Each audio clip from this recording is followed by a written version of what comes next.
the rubber, puts the ball into his mitt, and now for the ball game. Bimby's first pitch is cut on and missed. A fastball, and off we go at 6:31 tonight. Lekowski out of Lenore Ryan, a left-handed batter, as you can see, hitting .263 on the season with 3 knocked home. The pitch, fastball. Steve Reich over the outside corner, 0-2. The Salamanders with the leather. Peterson, Carrier, and Johns the outfield left to right. Pennington at third. Troutman's the shortstop. Arduin at second. Grandy at first, and Cross behind the plate. The 0-2 whistled foul. Oh my gosh, it actually busted a light, and the glass goes shattering into the Salamander dugout. Yikes. I think it hit that light right in the middle. It did. There's 3 lights that kind of overhang each dugout. And they don't act as lights on the field. They're basically just external lights or floodlights, for lack of a better term. And now they're shards of glass in foul territory between the dugout and the warning track area. Hoping everyone's okay down there. Yeah, I think everybody's moving around. Leo Giannani, one of the Salamanders, who's got that giant styrofoam cowboy hat on. Tonight is country night here at the ballpark. And Leo was standing there wearing that giant cowboy hat, as a couple of the Salamanders are, and he's not helping to pick it up. He's just shaking out the cowboy hat. We need like a shovel here to shovel all this up. Yeah. It's a team effort by all of the Salamanders right outside the dugout. Hopefully that'll be the last of the glass that'll come out from that light. Yeah, I don't think there's any more glass left in that light. I don't think the light was damaged. I mean, I guess it could have been. I guess we'll find out later tonight. I don't know that those lights turn on. I mean, they do, but I don't think they do for the Salamander games. I think they do. Do they? Yeah. I've never really noticed them. Guess we'll notice it tonight. Meanwhile, Bimby's just tossing the ball up in the air to himself. Not sure he's ever had a game disrupted by light. The Salamander down there trying to keep the fun alive. Receive service in a snack from the town. Well, Chris, it's glad to have you back here in the booth. Good to be back, yeah. After our starting pitcher, Jacob Bimby, took your place for a couple games. Who was better? I'll get back to you on that Okay, one. thank you. Who was more fun to hang out with? I'll get back to you. Great. Well, I missed you, Colleen. I missed you too, No, Chris. you did not. Apparently, Bimby's better and more fun to hang out with than me, so thanks. Gonna go cry in my room now. Chris, we all missed you here in Holly Springs. Anyway, good to be back. And as you mentioned, it is country night. I see a good amount of people that contributed to the theme in cowboy boots and hats. Where are your hat? Where in your cowboy boots? I actually do have a hat and cowboy boots at home. I just didn't bring them to the ballpark because. Because why? Well, you know, I'm calling the game. I'm not here to participate in the theme. Sure you are. Meanwhile, Jacob Bimby is now sitting crisscross applesauce behind the pitcher's mound. So we go back to the dugout. Mike Valder, the Salamander first base coach, is taking a broom and sweeping dirt and glass off the dugout railing. And Robert O'Neill from the town of Holly Springs is down there to add his 2 cents. I'm sure that Robert is being a big help. As he always is. As he always is. One of the nicest young men you will ever meet. And I mean that sincerely. He is a well-intentioned young man. Meanwhile, we're 3 pitches into the game. It's 0-0. 0-2 count on Kolakowski. And we were moving along swimmingly until Lekowski whistled a ball foul that hit one of the lights that overhang the Salamander dugout. It shattered the lights, the protective part, maybe the bulb as well, and glass spewed onto the playing surface, and we're cleaning that up. So we're at about a, 4-minute delay here. Have you ever experienced this, Chris? I have not. Oh, there's a first time for everything. Not like this. I've experienced some lights going out in the middle of a game.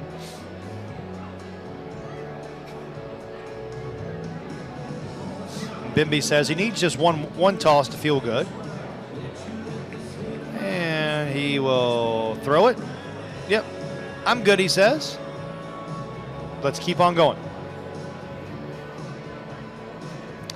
Salamanders in those sunrise uniforms with the blues and the yellows and the oranges. The camouflage gold numbers on those uniforms, the Holly Springs logo on the upper left chest on the front. With the tricolor caps, the blue back, the white front, the gold bill with the Salamander logo on front. Meanwhile, the ZooKeepers wearing the black tops with the green numerals and the yellow trim. Green caps, black bill with the ZooKeeper logo on the front, adorned in the gray breeches. Different uniforms than we saw from the ZooKeepers when they were here last time. And we learned something about We did learn their uniforms last time. their red and green, or red and orange and yellow uniforms mimic the beautiful skies over McCrary. McCrary Park in Asheboro. Yeah. Yeah. All right, now we're ready to go back. 0-2 on Lekowski. Base is empty, leading off the ball game here. And the 0-2 from Bimby, breaking ball down and away, 1-2.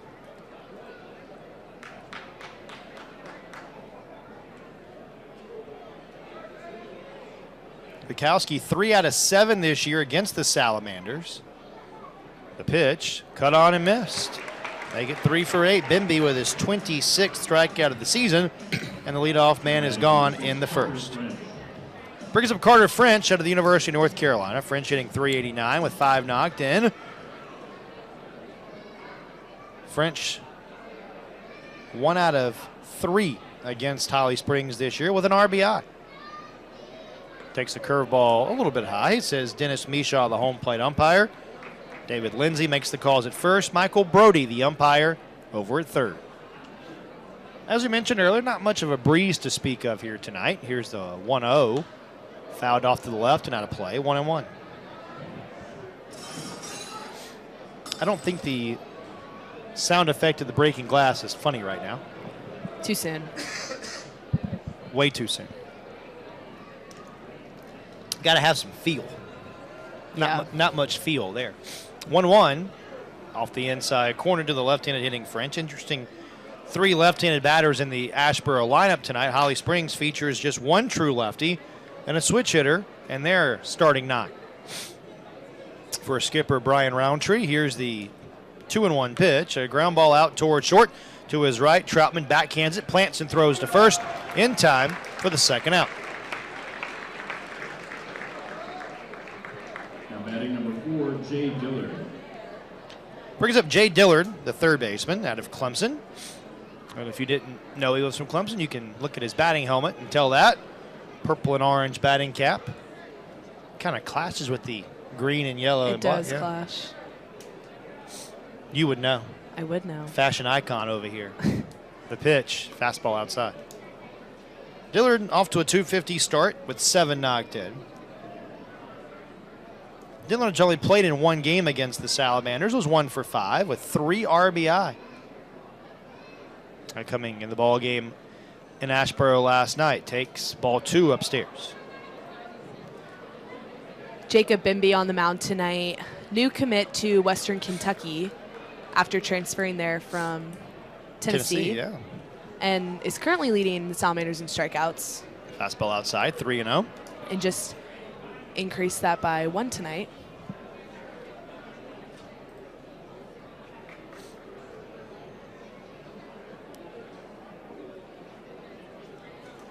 Here's the 3-0, and that's ball 4 inside. So a 4-pitch walk issued by Bimby to Dillard keeps the inning alive for Tyler McPeak. Now batting number 35, Tyler McPeak. McPeak hitting .319, 3 home runs and 20 knocked in.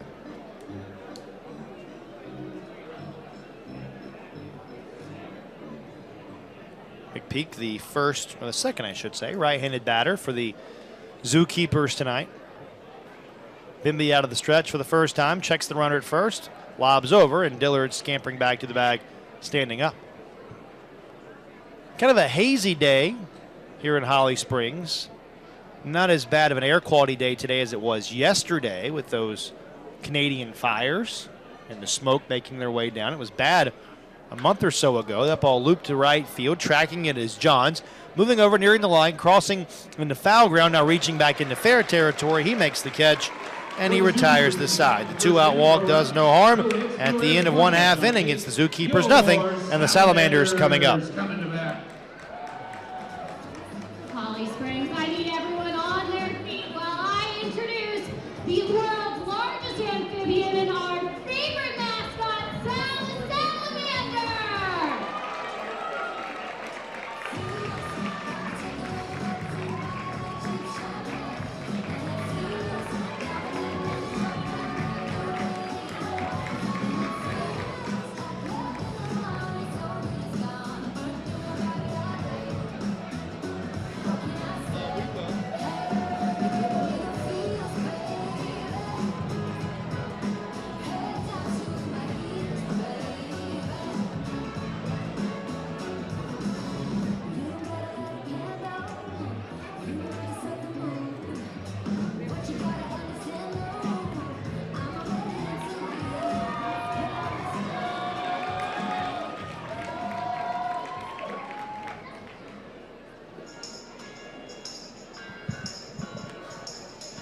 We go to the bottom of the first inning. Asheboro nothing. Holly Springs coming up for the first time.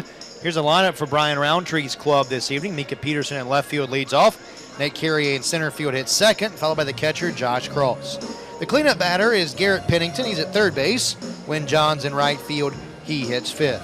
Andrew Grandy's at first base to hit sixth. Braden Durham DH an second baseman. And Gavin Troutman rounds out the batting order at shortstop. Peterson, Carrier across the top three. Johns, Grandy, and Durham 4-5. Pennington, Johns, and Grandy 4, 5, and 6. Durham, Ardwin, and Troutman the lower third of the order, and they are facing this pitcher for the ZooKeepers tonight. The sophomore out of Barton College, Andrew Simone, righty, 5'11", 200 pounds. He's got 5.40 ERA this season, 5 innings pitched, allowing 5 runs, 3 hits, has 8 strikeouts and 8 walks this season. 176 batting average against for the right-hander out of Barton College. The first pitch from Simone is grounded weakly out to second base. Lukowski is up with it, lobs to first, and Peterson retired on the first pitch. Lukowski joined by Lodice at second base to complete the double play tandem. Dillard at third, McPeak at first, the corner infielders. Holland in harness doing the catching for the ZooKeepers with Hudson in left, French in center, and Porofsky over and right. Bases empty, 1 down. Here's Nate Carrier hitting .387 with a home run and 6 knocked in. He shows bunt, yanks the bat away, and takes upstairs a ball 1-0. Nate Carrier leading the team in batting average so far this season, also leading the team in stolen bases. Chops one toward third. That'll roll foul. He's 10 out of 14 in stolen bases this year.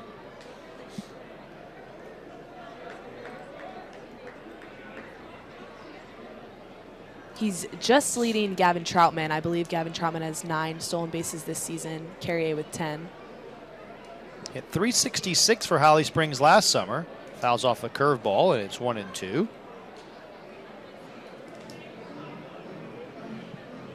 Carrier with a little 2-game hitting streak. Really nobody on the Salamanders has anything big going in terms of a hitting streak. Been kind of up and down for Holly Springs as of late. 2-2 over the last 4 games. That one's low, evens the count, 2 balls and 2 strikes. Holly Springs beaten by Asheboro last night. Then they, before that, lost at Boone. Beat the Shakes here, although that doesn't really matter. It's a friendly ground ball foul up the third base line again. Salamanders also beat Peninsula and Wilson. Had kind of a really nice stretch there going middle of the first half. That 5-game winning streak, and then it was halted. 2-2, inside ball 3.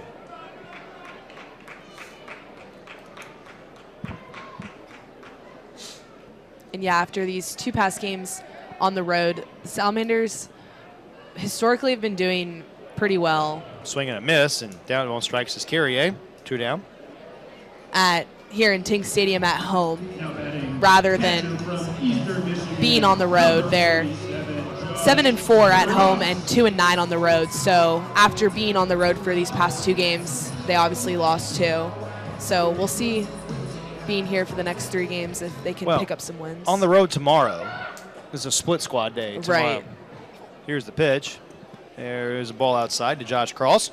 Switch hitting catcher, batting left-handed against the right-hander Simone. The Salamanders will be in Wilson tomorrow as the first half winds down, and then the other group, that one's low, 2 balls and no strikes, will be here to take on Catawba Valley, the Stars, in a friendly. 2 balls and no strikes. Here's the pitch. Foul, a little looper down the left field line into foul territory, and that'll land in that patioed area out by the playground off the bat of Josh Cross. Cross hitting .233, 3 home runs, 15 knocked in so far this summer.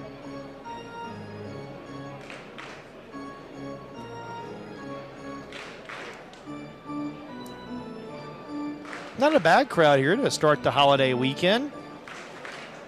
Long weekend for some, perhaps. I don't know, maybe some people have to work on Monday. The pitch is low, 3-1. Are you off Monday? I'm not. Me either. Are you off on the 4th? I am. Me too. 3-1. Broken back ground ball to first, behind the bag. McPeak has it, takes it to the bag himself, and the Salamanders are down in order in the game's opening inning. 3 up and 3 down for the right-hander Simone. We go to the second in Holly Springs. 0-0 on FloBaseball.tv. Presented by Pace Yourself Run Company, located in downtown Holly Springs. All right, guys. My friend Gunner is so serious about this race against Sal. He turned his hat backwards and everything. Can you guys give a round of applause for Gunner? He's ready to battle it out against Sal. Are you guys ready? 3, 2, 1, go! Look at Gunner go. He's got some wheels on him. They're both rounding their bases already. It looks kind of close. What do you guys think? You guys think that Gunner's going to beat Sal? Yeah?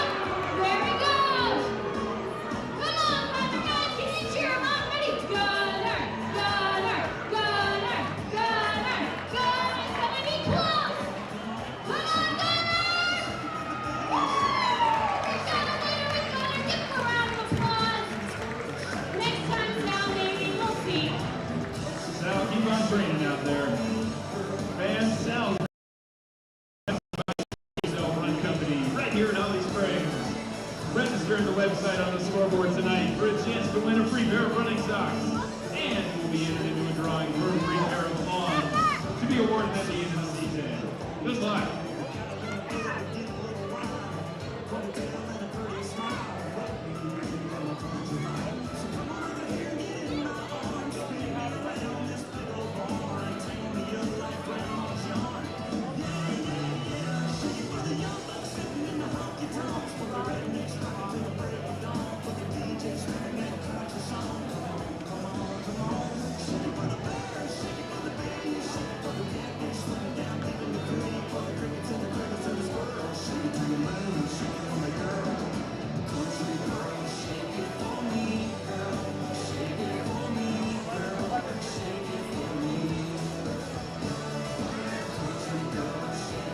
Leading off with the ZooKeepers, number 25, Todd Hudson.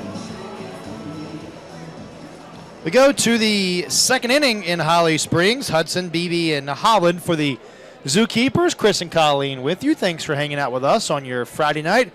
Hope it's nice wherever you're at. Pretty nice here in Holly Springs. Hudson to start things. The left-handed batter digs in. First pitch swinging, cut on and missed. And it's 0-1. Hudson, who plays his college baseball at Liberty, hitting .313 on the summer. 1 home run and 5 knocked in. Bimby, the left-hander, ready to go to work again. A swing and a miss. 0-2.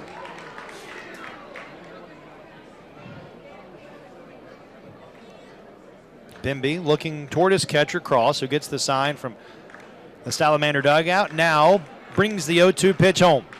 Down and away, that one skipped in, kind of spiked a fastball there. 1 ball and 2 strikes.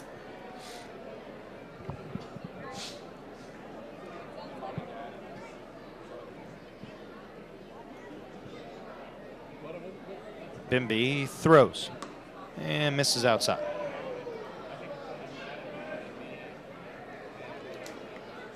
Bimby walked one and struck out one in the top of the first. He's pitched pretty well overall this year. Just the line does not dictate how well he's pitched. That one floated into right field, and a catch by Ardwin. Leaping up the Salamanders' second baseman to rob Hudson of what would have been a sure base hit. Nice play. Now batting number 24, Jared Beebe. Here's Jared Beebe, the DH, hitting .292, a home run and 9 knocked in. Beebe, who plays his college baseball at Boston College for Mike Gambino and the Eagles. First pitch high and away, ball one. Boy, BC had a really nice year.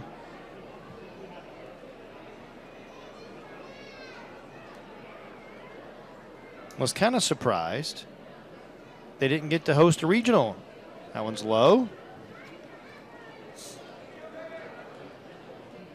Oh, sorry, plays at Barton, not Boston College. I thought it said Boston College. Barton also had a pretty nice year. Here's the pitch, a swing and a miss, 2-1. Barton just up the road here. Down the road, wouldn't it? Down the road, in yeah. Wilson, yeah. So not far from Asheboro. No, it does say Barton College. I just can't read. Swing and a miss, 2-2. It's okay, it's a small font. It is a small font.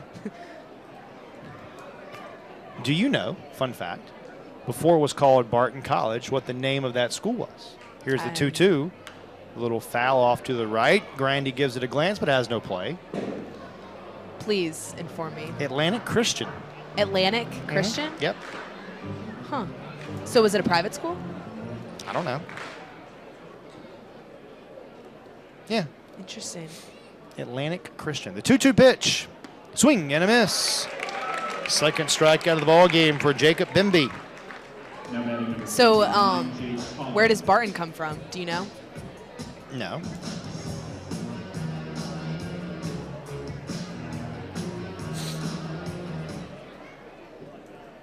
I'm not like a walking encyclopedia. Here's Jake Holland out of New Mexico.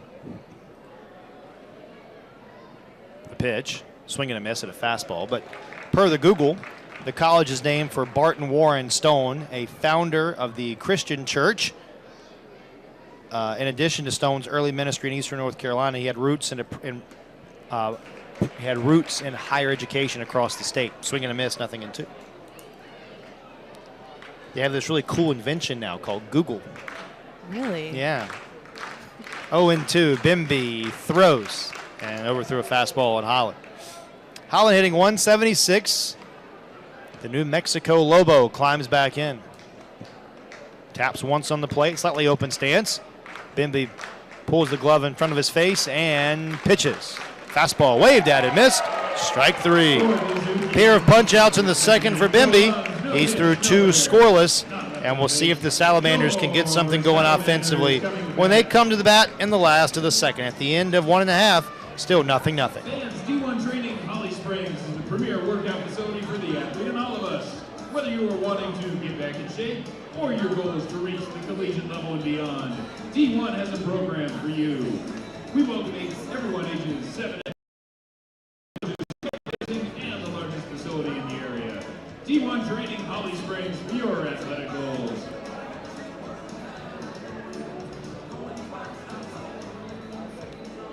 And now, Salamanders fans, at this time we'd like to recognize our host families.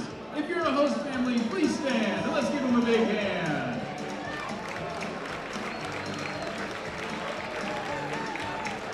Once again, thank you, host families, and go Manders!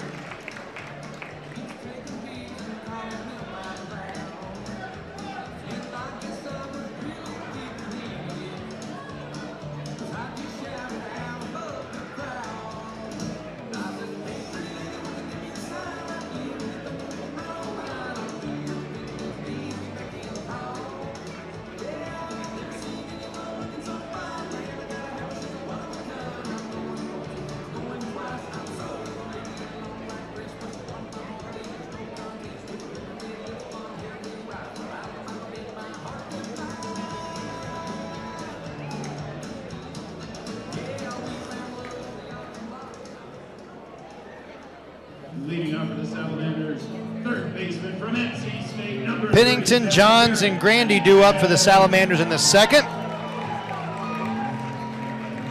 0-0 ball game. Garrett Pennington, recent addition to the Salamander roster. Played in his first game last night. Man, 1 for 5 against the ZooKeepers last night. The first pitch is down and away, ball 1. Committed to North Carolina State. Will play for Elliott Avon and the Wolfpack in the spring. Deep exhale by Simone. Now throws a curveball that hit him. Kind of slipped out of his hand and got him in the left bicep area there. First hit batsman of the year for Simone. Leadoff man is on. number 26, Win John. Now Win Johns, the Columbus State right fielder. Johns hitting 265 with a home run on the summer, an 8 knocked in. Checking the runner at first. Well, we're not quite ready yet as Pennington's got to put on some Velcro tape on his right hand. David Lindsay says we can play now. Pennington a decent lead away from first. The right-hander Simone out of the stretch for the first time today. He pitches, swing and a miss, strike 1. Johns with a home run last night against the ZooKeepers, his first of the season. And the only home run last night, too. He had 2 RBIs. Tough 1-run loss for Holly Springs last night. The pitch darts the outer edge, a strike, 0-2.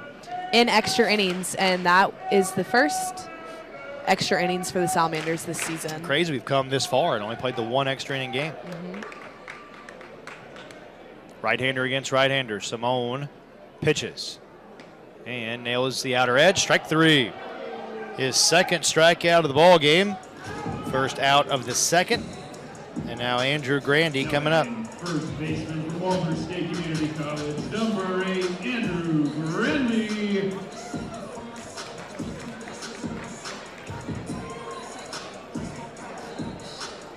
Grandy from Clayton, North Carolina. Wonder if he's staying at home. I would assume so. That's a good Ask the Salamander question for you. That is a good one. First pitch on Grandy, and there, strike, 0-1. If you're watching or listening to our broadcast and you're not aware, Colleen has done some phenomenal work on our social medias. That's a slider off the plate, 1-1. And has done some great video segments. One of them that she just debuted, a couple days ago? Get to know the Salamanders. Where I don't know, they're what? Minute and a half, 2 minutes with each guy? Yeah. Where she talks to all of our players and gets to know them. That's off the plate away, 2-1. So check it out. Also been doing some post-game stuff with some players after wins. So keep an eye out for that too. Thanks, Chris. You're welcome. Fisted down the right field line. Should trickle out of play, and it will. Onto the grassy berm, which we have finally this year said, yeah, no one can sit there. Probably a good idea. Yeah. Especially after what that ball did to that late. Yeah. Back in the day, Colleen, when I first started this. Back in the day. Back in the day. I'm old, you know. 2-2. Simone checks the runner at first. Now fires and misses outside. 3-2 on Grandy. We would do these. I would do these player interviews. And it would air them in the pregame show that we did on our broadcast, which was all audio back in 2010 when I started in the CPL. And we would do kind of a similar thing, get to know, and they'd be like 4 to 5 minute deals. 3-2 is a little bit low. First walk issued by Simone. Now 2 on with 1 out. We'll see what Braden Durham can do here.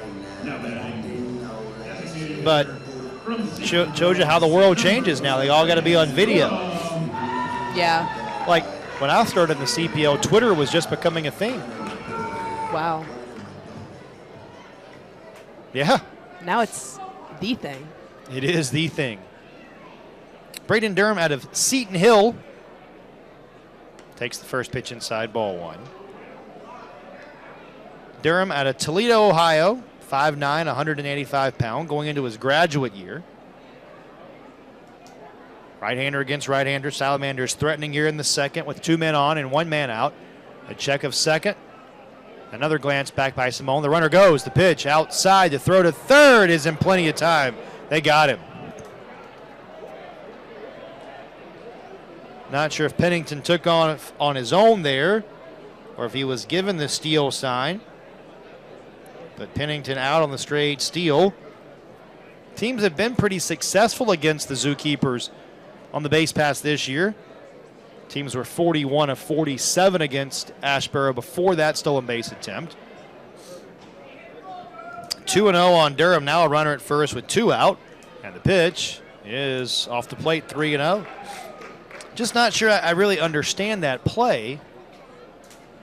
And my guess is that Pennington probably went on his own there.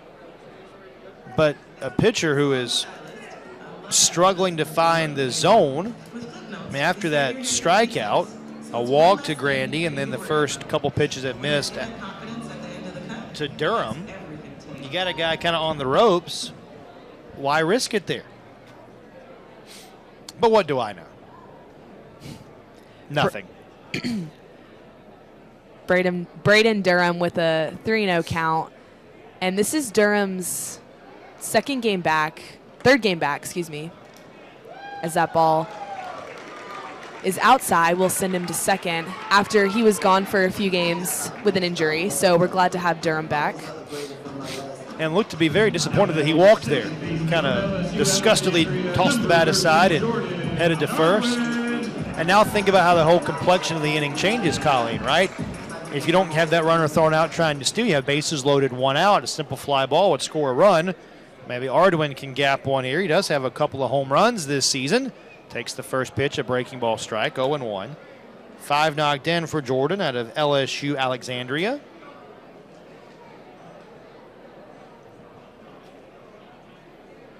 Jordan Arduin at second base tonight.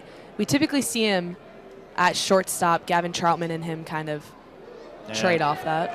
Now a hit by pitch, the second of the inning. That would have brought a run home had the stolen base not happened, but now the bases are loaded for Holly Springs. 2 down, and here is the aforementioned Gavin Troutman. Shortstop for Lock Haven, number 2, Gavin Troutman. And an interesting fact, Chris, that I learned that we've talked about on the broadcast in the past couple games is Jacob Bimby actually chose this walk-up song for Gavin Troutman. Really? They're roommates. Yep. In Holly Springs. Same host family. Here's the pitch. Troutman takes a strike over the outside corner, 0-1. Gavin hitting 153 with 3 knocked in. Base hit, scores 1. May score 2 with both runners moving on contact here with 2 down. Right-hander against right-hander. The pitch is a strike, 0-2. And last time we were in Ting Stadium on Sunday night, Gavin Troutman hit his first home run in Ting Stadium. He's a second-year Salamander, and his only goal this year was to hit a home run in Ting Stadium. And he accomplished that. In a game that didn't count. Right. 0-2. Here's the pitch. Swinging a foul straight back. Right on that one.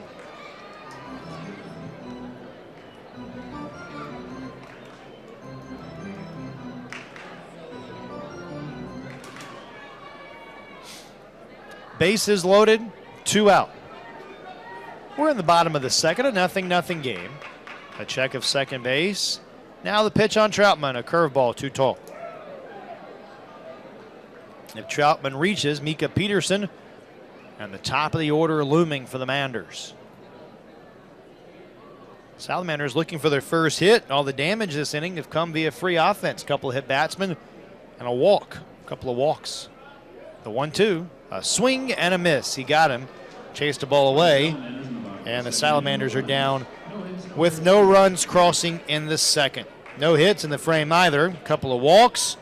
A couple of hit batsmen. And 3 men left on base. At the end of 2, 0-0 our score. In this potato sack race, they've got to race all the way down to Sal and be the first one back at the end here, and they'll be our winner. Are you guys ready? I said, are you guys ready? There it is. Blake and Finley, are you guys ready? All right, on your mark. Get set. I didn't say go. Back it up. All right, on your mark and then go. Come on, guys, let's give them a round of applause. Let's cheer them on. Who's it gonna be?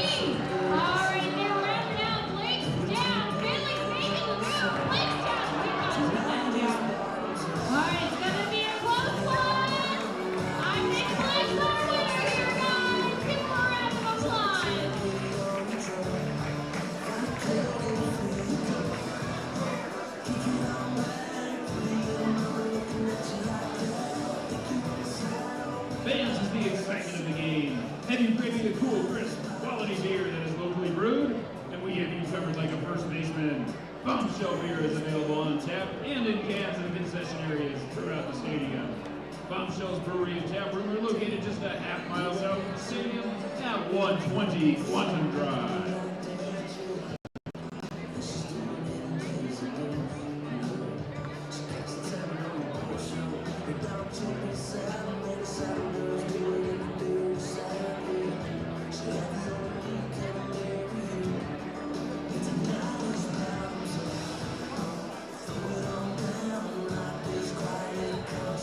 Leading off for the ZooKeepers, number 18, Jared Pedrovsky.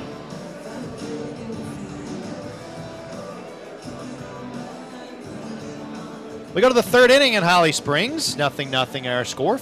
Crowd still filing into the ballpark on a beautiful night in Holly Springs. Every night's beautiful here at Ting Stadium. Jacob Bimby back to work, 29 pitches.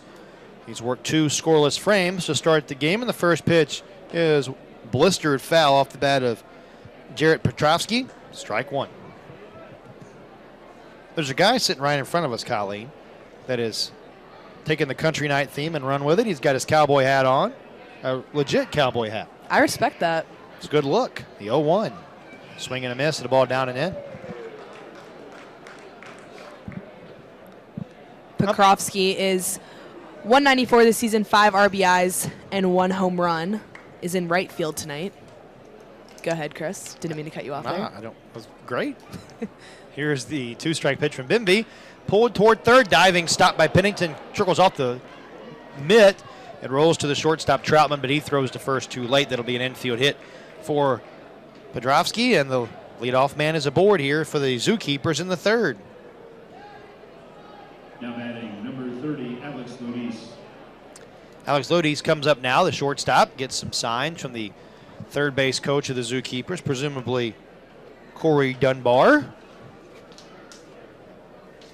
Not sure why more teams don't do nice rosters like we do, or game notes. Yeah. Yeah, I don't understand. First pitch is socked foul off to the right and out of play, strike 1. Lodis hitting .290 on the year.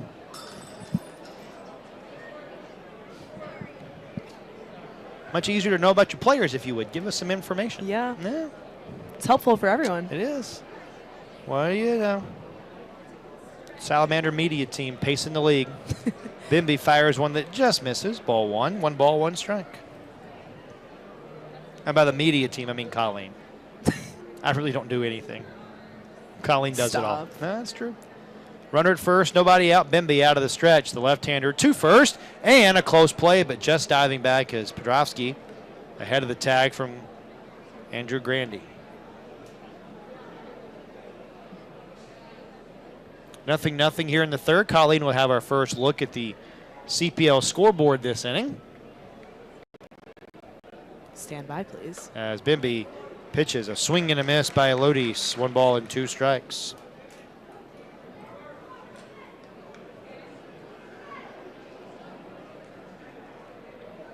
Couple doubleheaders tonight. Okay. Wilson is currently leading the Sharks. Runner goes. And the throw to second. Got him. Strike him out, throw him out, double play. Troutman makes a great tag on the runner. Borowski thrown out trying to steal for the first time this year. Little hit and run action was on there, and it hurts the ZooKeepers. 4th strikeout for Bimby already. And now the base is clean. Lineup turns over. Lukowski digs in and takes a ball. 1-0. Anyway, Wilson is currently leading Wilmington 1-0 in the bottom of the 9th, which is in the first game of the night for them. That's on the outside corner strike, 1-1. Well, that's an extra inning game. What's the score? 1-0. Yeah, so I think the doubleheaders are 2 7s in this league. So Oh. yeah, extra innings in game 1 of a doubleheader, just what every coach wants to see. 1-1 down and in, 2-1 on Lukowski. Morehead City leading Tri-City 3-2 in the bottom of the 7th. No score in the Martinsville Peninsula game in the top of the 1st. No score Boone High Toms, top of the 3rd. Curveball in there, a strike, 1-2. And that Wilson-Wilmington game is a doubleheader, and the Tri-City Morehead City game is also a doubleheader. 2-2, just off the outside corner. Didn't miss by much. Florence and Macon will be getting started here soon. We presume. And no score in the Forest City-Lexington County game in the top of the first. Thank you, Colleen. 3-2 pitch, breaking ball. Wow. I don't know where that missed. Bimby thought it was strike three. He was heading toward the dugout. Wanted to know if it was inside. I guess it was. Second walk of the game for Bimby. 2-out base runner ahead of Carter French. Went to that 3-2 curveball and just missed. French grounded out to shortstop earlier tonight. That one lined foul against the netting atop the Salamander dugout, strike one.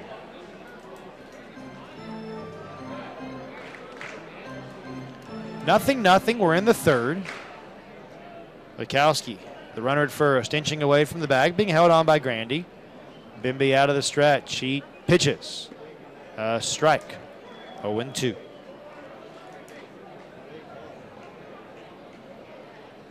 Like you mentioned, Chris, Bimby already with 4 strikeouts tonight. To increase his strikeouts for the season, he's leading the Salamanders in strikeouts so far this season. Misses on an 0-2 pitch here, 1 ball and 2 strikes. Bimby, a native of Crystal Lake, Illinois. Right outside Chicago. Right outside, that's a relative term. It is a relative term. But for me, I don't know the area, so. 1-2 is fouled down the left field line out of play.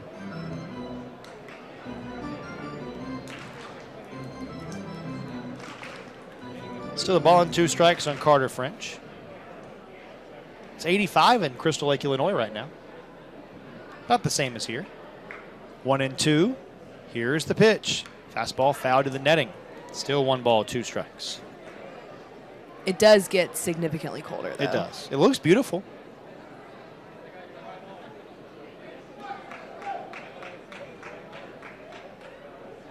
There is a lake, by the way, in Crystal Lake, in case you're curious. Really? Yeah. I'm shocked. I mean, you never know, right?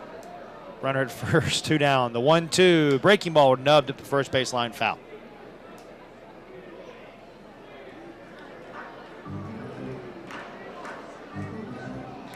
I would not say Crystal Lake is right outside of Chicago. It's closer to Rockford than it is Chicago.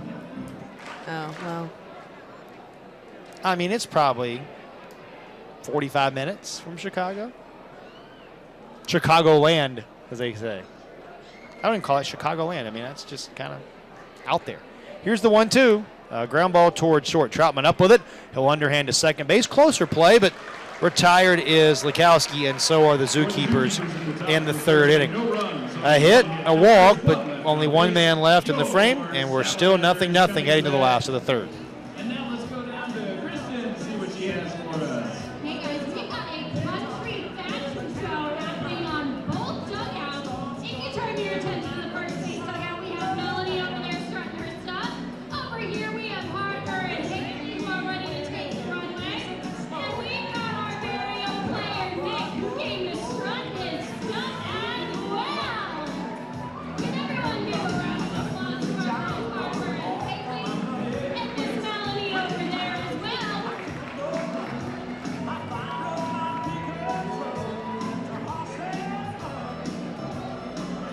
Look at these ladies, all these beautiful ladies strut their stuff, and Nick, of course, as well, too. He's wearing the latest fashions in men's country wear with a Holly Springs Salamanders cowboy hat. You can find this in our store as well. But we give a round of applause to all of our beautiful contestants this evening. We have plenty more fun coming up for Country Night, guys.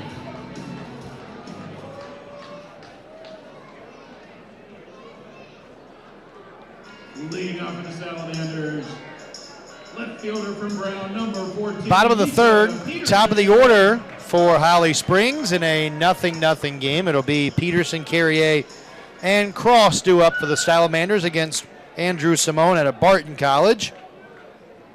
He's thrown 35 pitches through 2 innings. First pitch, chopped to first base in between hop, knocked down by the first baseman.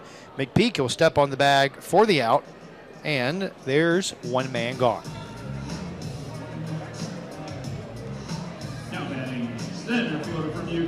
Something I learned about Mika Peterson is that he's a big chess player. Do you play chess? I do not.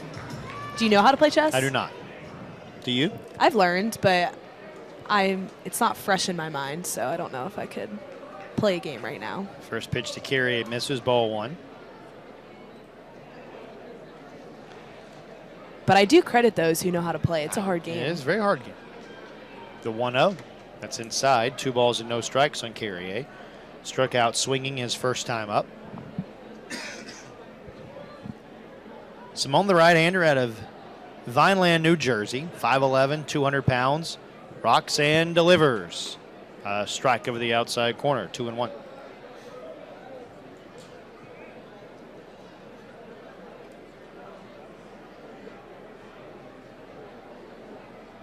The 2-1 on Carrier is too tall, 3-1. Salamanders still looking for their first hit.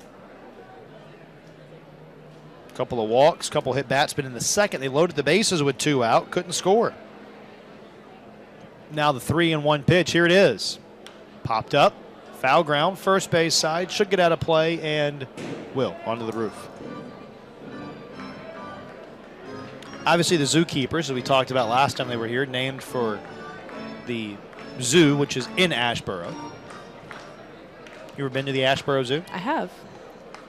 Took a couple school field trips there. 3-2 is inside, ball 4. Third walk issued by Simone. 1 out base runner for Holly Springs ahead of Josh Cross. I say at the Asheboro Zoo like there's another zoo in North Carolina, but that's the only one. Is it? Yeah. Well, the only like official state zoo. I think there are some places where you can go and see like other animals. But Right. there's a difference in like a petting zoo and like the zoo. Yeah. There's an aquarium. There are several aquariums. But I feel like if you've been to one, you've been to all of them. See, okay, I would normally agree with you on that one, but there are certain animals in zoos that you can't just see at every zoo, you know? Like, no, I don't. Like, give me an example. Like at the Throw on the runner first, who's back again. DC Zoo, Okay, there's a panda. sure. There's no panda in the North Carolina Zoo. Are you sure? I'm pretty positive. Here's the pitch. Runner doesn't go. It's upstairs. Ball 1 on Josh Cross.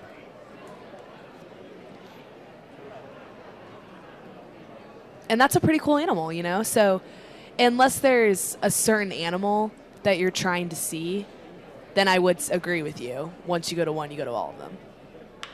Ground ball, right side, knocked down by McPeak. Goes to the shortstop for 1. Back to first. The pitcher covering, and the double play turn by the ZooKeepers. A nice double play, 3-6-1 on the turn, and a nice job by Simone finding the bag just in the nick of time and truncating the frame and helping out his on calls. Good defense by the ZooKeepers, and we go to the 4th inning here at Holly Springs. Still 0-0. We are doing bungee battle where our 2 contestants will need to battle each other out to get at least 3 of their rings, or the most rings as they can, in 30 seconds on their cones over here. What is your name, ma'am? Bobby. We have Bobby in the blue and Madison in the red. Are you guys ready to watch them battle it out? All right, are you 2 ready? All right, continue your enthusiasm. Ready, set, go! All right, they've each got 1 ring. Oh, and now it starts battling it out. Guys, can you cheer them on? I think they need a little motivation. All right, Madison's got 1. Let's see, and Bobby lost a shoe. So let's see how it goes.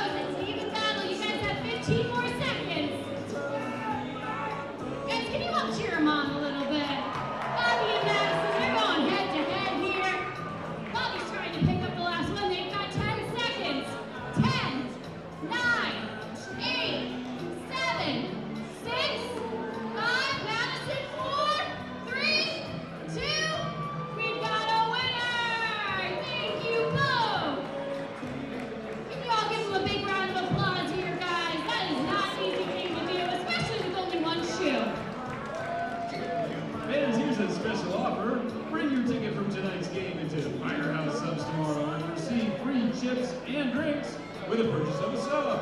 Reminder, that's the Firehouse Subs, located at 413 Village Walk Drive, right here in Holly Springs.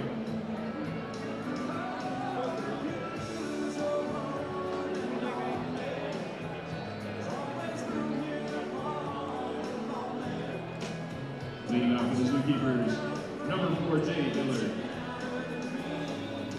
Jay Dillard leads things off for the ZooKeepers in the 4th inning in a 0-0 game. Dillard was the first base runner for the ZooKeepers. He was issued a 2-out walk in the 1st inning.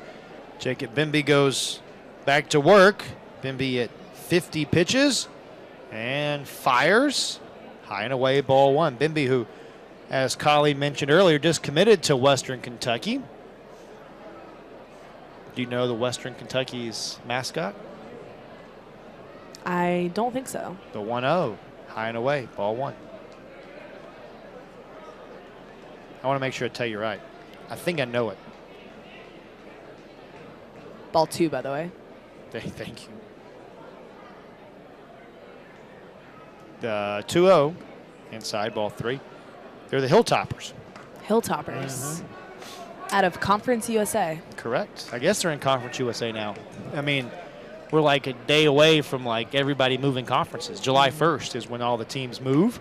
Outside ball 4, so Dillard issued a walk for the 2nd time tonight. Bimby's allowed 3 free passes. 2 of them have come to Dillard. Leadoff man is aboard. Now Tyler McPeak coming up. 35, Tyler McPeak. So what's a Hilltopper? Exactly. Good question.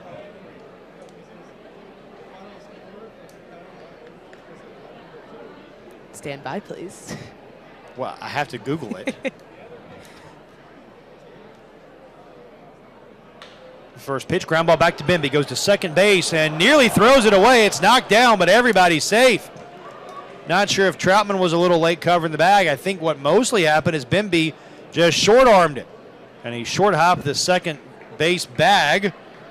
Dillard to second, and McPeak aboard on the fielder's choice. We'll see if they charge an error there. They will to Bimby.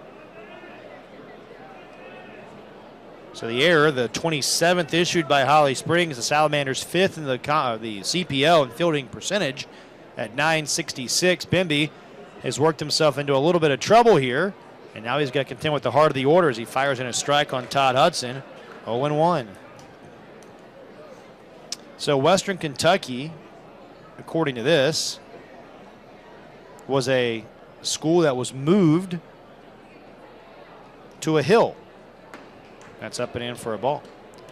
It was on the side of then former college, Porter College for Women, and for the move, the students were seen carrying supplies up the hill to the new location, inspiring the nickname or the mascot, the Hilltoppers. Oh. It's kind of cool. The 1-1 pitch from Bimby.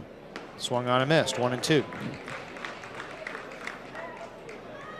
That's just like, you know, there are a lot of like unique mascots in college sports.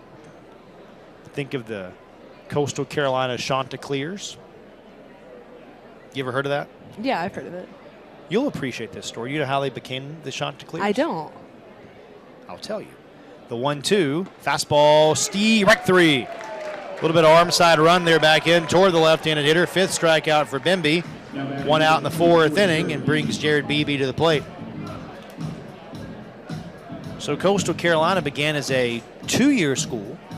Was a 2-year bases empty, 1 out.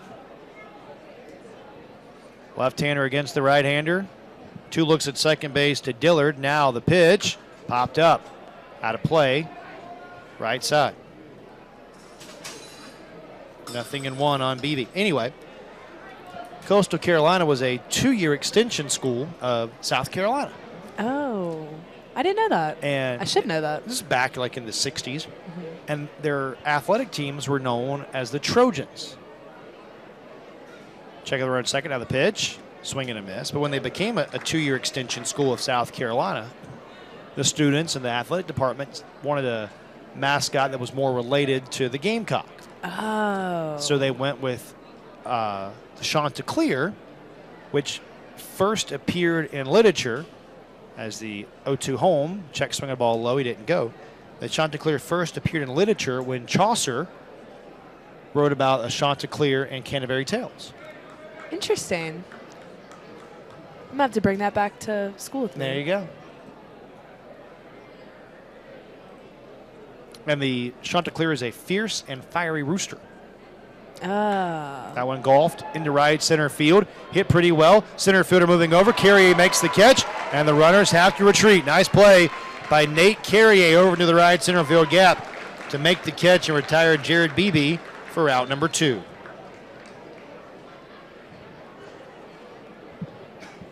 Two down for Jake Holland. Now batting number 29, Jake Holland. That's just like Duke, the Blue Devils.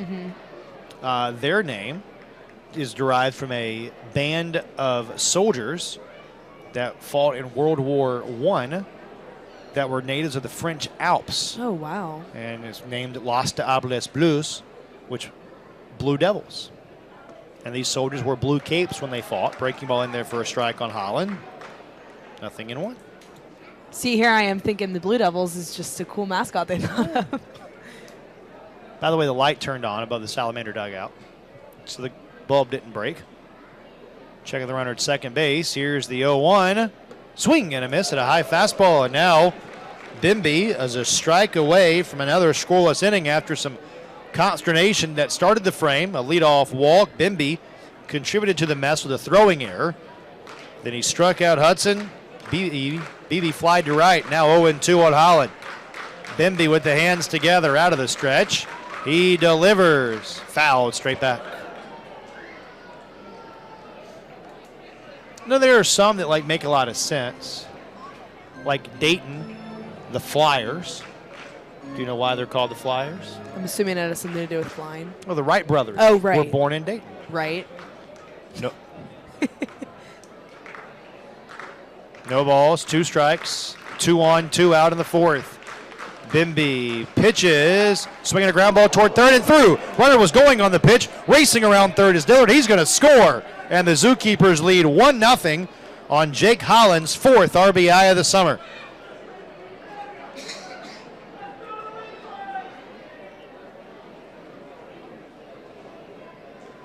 With 2 outs and 2 strikes, the ZooKeepers put the hit and run on. It works perfectly. Holland delivers.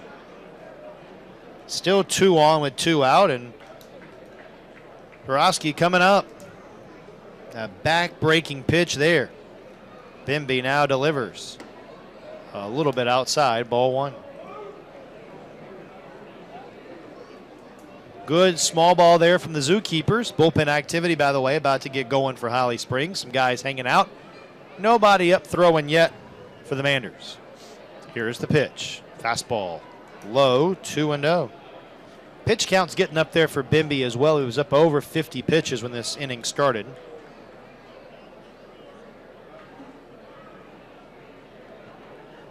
This will be his 70th pitch of the game. Checking the runner at second. Now the offering. Sliced foul off to the right. What other cool mascots you got off the top of your head?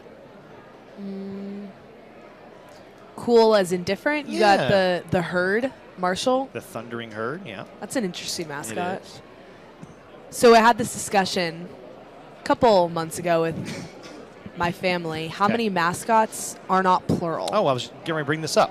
That's outside for a ball, 3-1. Or plural, but don't have an S. Don't end in an S. So you got the Fighting Irish, Notre Dame. Yeah, the Thundering Herd of Marshall. Wolfpack, NC State. And Nevada. Yep. You also have the Stanford Cardinal. Right. The Syracuse Orange. The St. John Red Storm. That one fouled off to the right and out of play, 3-2. The Tulane Green Wave. And the Tulsa Golden Hurricane. Yeah, you got more on me. But then, so you think about the Hurricane, it's just the Hurricane. Hurricane, the Golden But Hurricane. then the NHL team is the Hurricanes. Yeah. Interesting. 3-2, Bimby out of the stretch. The runners go. The pitch is ball 4. Missed with a breaking ball high and away.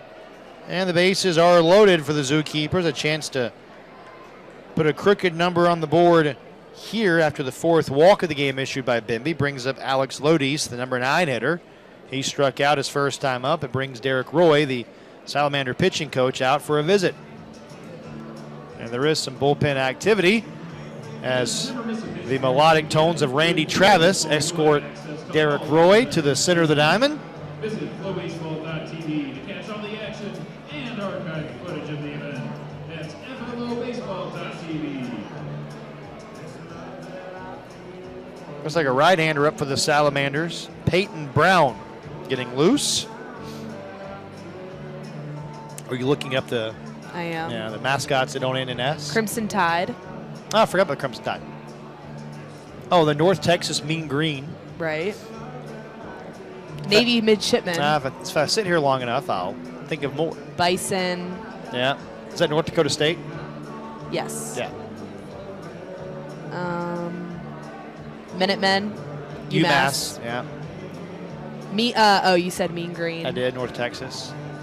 University of Wisconsin, Phoenix. I'm not familiar with them. Green Bay. Oh, University of Wisconsin, Green Bay. Oh, they're the Phoenix. Yes. Well, Elon is also the Phoenix. Oh, yep. Meeting is over.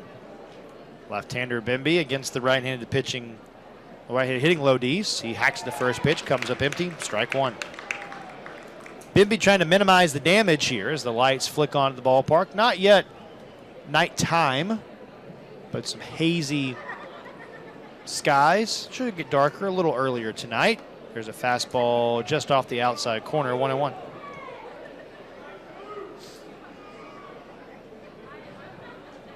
I think we hit them all. There's a few other. California State University, Long Beach, the beach. Oh, yeah.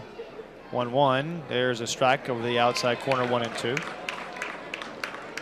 Illinois fighting Illini. Illini. Illini. Illini, yes. Hofstra Pride. Oh, yeah. More than you thought. Yeah. It's interesting. You always think about 1-2 pitches, dribbled right side. Second baseman Ard went up with it. He will underhand to the first baseman, Grandy, and retire the side. Good job of minimizing the damage there by Bimby. Only 1 run in the frame for the ZooKeepers. 1 run on 1 hit. A costly error in the frame, and the ZooKeepers leave them loaded. We go to the last of the 4th inning with the score 1-0 Asheboro. Is that all? Anyone else like country music? All right, we're gonna have some fun. We're gonna do a little competition. Third base side, first base side. So third base side, I need you guys to sing along right now with Darius Rucker and Wagon Wheel. Let's hear it, Gabe. Turn it up for me.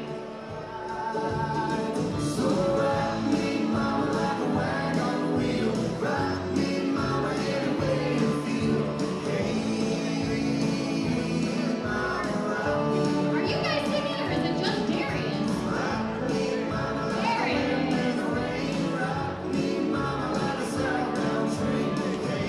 Alright guys, that was pretty good. First base side, do you guys think you can sing louder than them with a little bit of chicken fried? Alright, I'm gonna need you guys to prove it. Gabe, can you play that for me?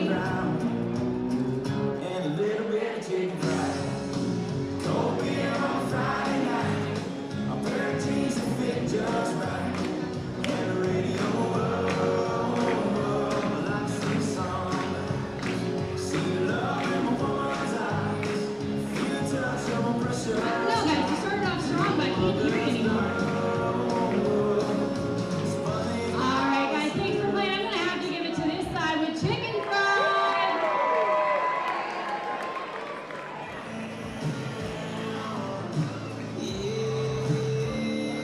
Leading off for the Salamanders, third baseman from NC State, number 37, Garrett Pennington. Garrett Pennington leading things off for the Salamanders as we go to the last of the 4th inning. 1-0 lead for the ZooKeepers.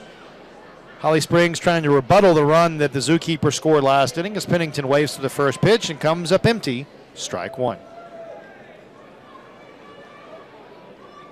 No balls and a strike on Pennington. He was hit by a pitch his first time up and then was thrown out trying to steal third base. Takes down and away here. 1 ball and 1 strike.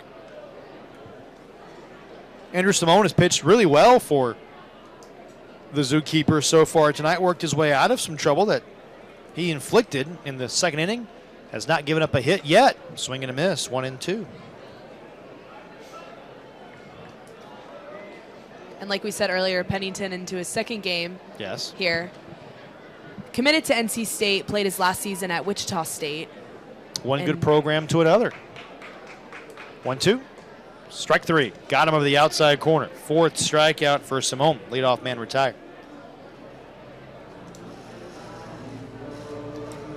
Now Wynn Johns. Wynn Johns struck out his first at-bat. Something interesting about Wynn Yes. that I learned from Jacob Bimby when he was in the booth with me is that First pitch is high ball 1. he reads on the bus. What does he read? I don't know. I haven't figured that out yet. Does he read books? Does he read magazines? He reads books, yeah. Okay. But I just think that's pretty, I think it's pretty cool. It's pretty interesting. Not typical of a college boy. When a pitch is found on the right field line, 1-1. I feel like that's a little stereotypical. It is stereotypical. Are you saying that college boys don't read? Did you read in college? Yes, You read in college. I did. What did you read? What I was supposed to read for my assignments. Right. Here's the 1-1. Ground ball and 1 bounce out to second base, picked up by Lekowski. Lobs to first for the out, 2 down.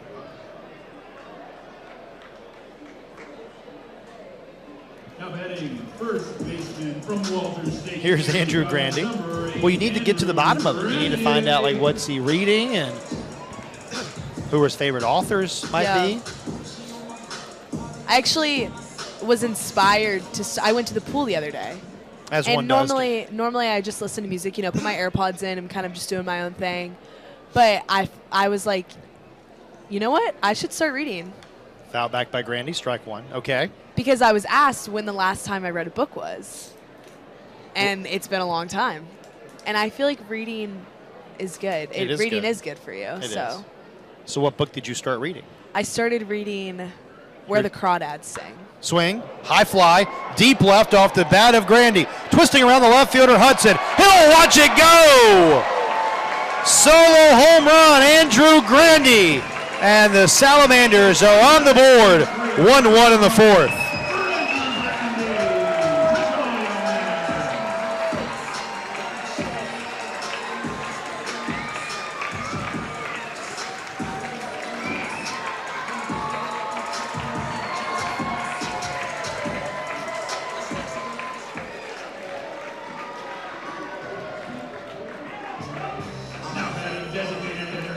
Now Braden Durham looking to keep the inning alive. That was the second home run of the summer, allowed by Simone. Now that ball dribbled out towards short, picked up on the move by Elodis, and then he throws it errantly to first, bangs off the side rail, racing for second, diving in safely is Durham.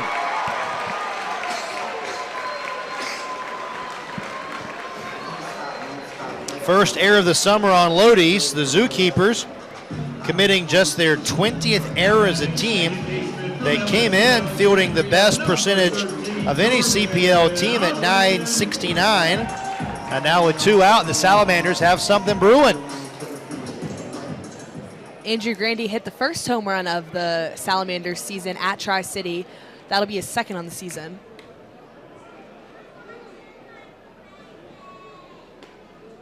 Called strike. 0-1.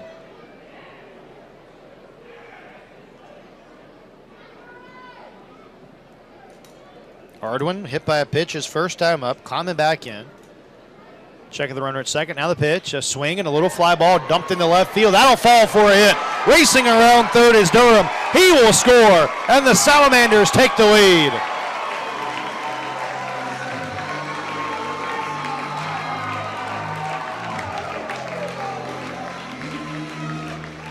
RBI number 6 of the summer for Jordan Ardwin. And nice to see the Salamanders picking up a teammate here after the unearned run in the top of the 4th inning. Salamanders come back with two out. And the bottom of the 4th, that'll bring out the pitching coach for the ZooKeepers, and the bullpen brigade for Asheboro heads down to the bullpen out beyond the right center field fence. Apex Lions Club. Abiding Presence Lutheran Church. Quick meeting is adjourned. Troutman coming up.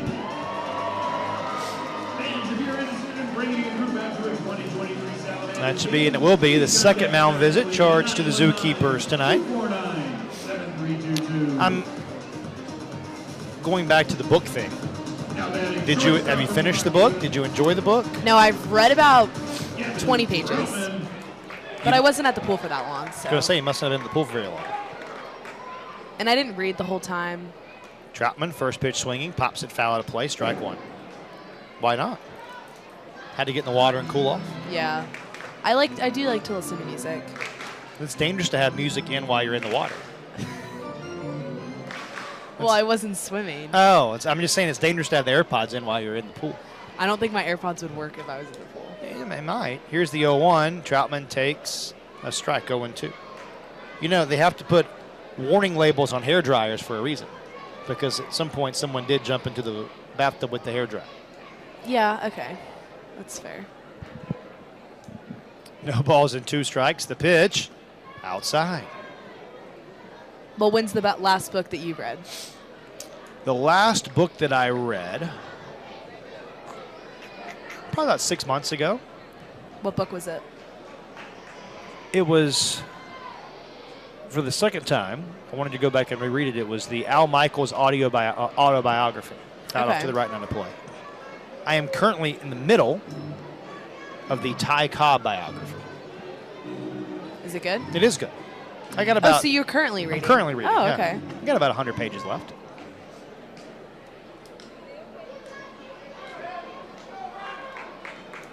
Runner inching from first. 1-2 on Troutman. The pitch. Check swing. They ask it first. He didn't go. 2-2. Do you have a favorite book?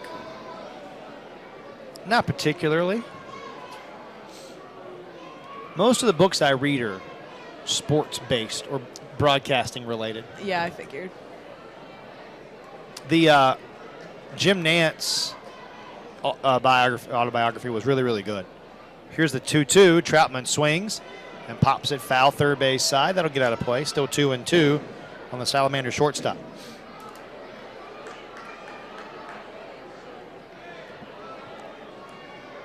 ZooKeeper bullpen is busy here in the last of the fourth. 2 in this frame for Holly Springs. Salamanders leading 2-1.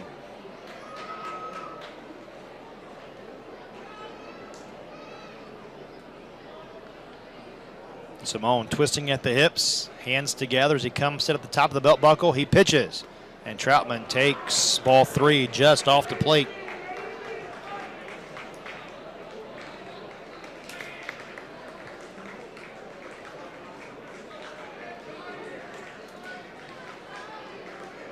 Three and 2. Runner will be off with the pitch. There he goes. The payoff. Swing and a miss. Troutman again down on strike, swinging through a high fastball, and the Salamanders go away with no more damage done in the fourth. 2 runs on 1 hit. Pardon me, 2 runs on 2 hits, 1 error, and 1 man left on base. At the end of 4 complete, Salamanders have the lead 2-1. We've got Sal who volunteered to be lassoed by our fan here. What's your name, sir? All right, guys, can you give Nick a round of applause? We're going to see if he's able to lasso Sal as he runs. Are you going to dart around Sal? We're going to make it hard for him. You ready, Nick? All right, he's got 3 chances. 1, 2, 3. All right, cheer him on, guys. Let's see if we can get him against Sal. Air high behind me. Oh, this is not fair. Oh, no. Man down, man down. Man down. All right, give Nick a round of applause. And as always, give Sal a round of applause for being a good sport about this. The Salamanders would like to thank Firehouse Subs for providing the post-game player meal tonight. Thank you, Firehouse Subs. And ladies and gentlemen, your attention please. Now pitching for the Salamanders, a redshirt junior from Campbell, number 44, Peyton Brown.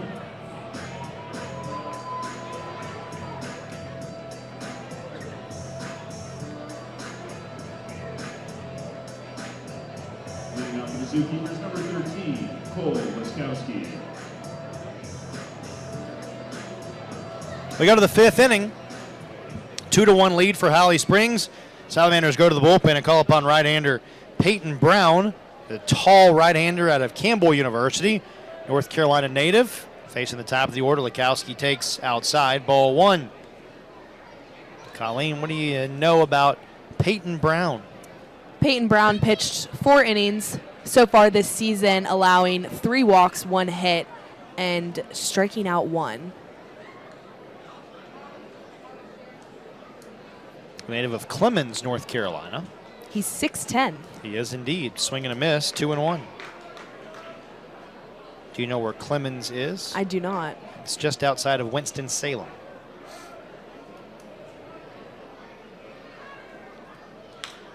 Ground ball, right side off the first base bag. Randy has it, feeds the pitcher covering for out number 1. 1 down for Carter French. By the way, good outing for Jacob Bimby tonight. 4 innings, 2 hits, 1 run. Only it was unearned, so no earned runs allowed by Bimby. Walked 4, struck out 5 through 77 pitches. Carter French 0 for 2 is grounded out. And grounded out again into a fielder's choice to end the 3rd inning. Takes ball 1 upstairs.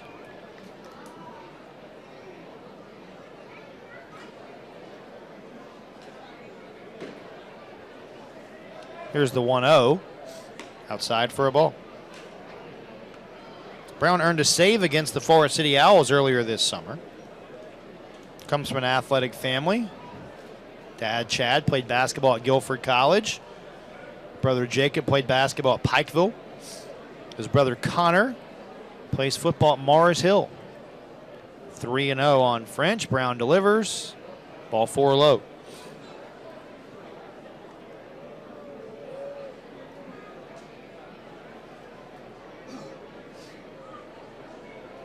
And that'll bring up the 3rd baseman, Jay Dillard. Walked twice tonight.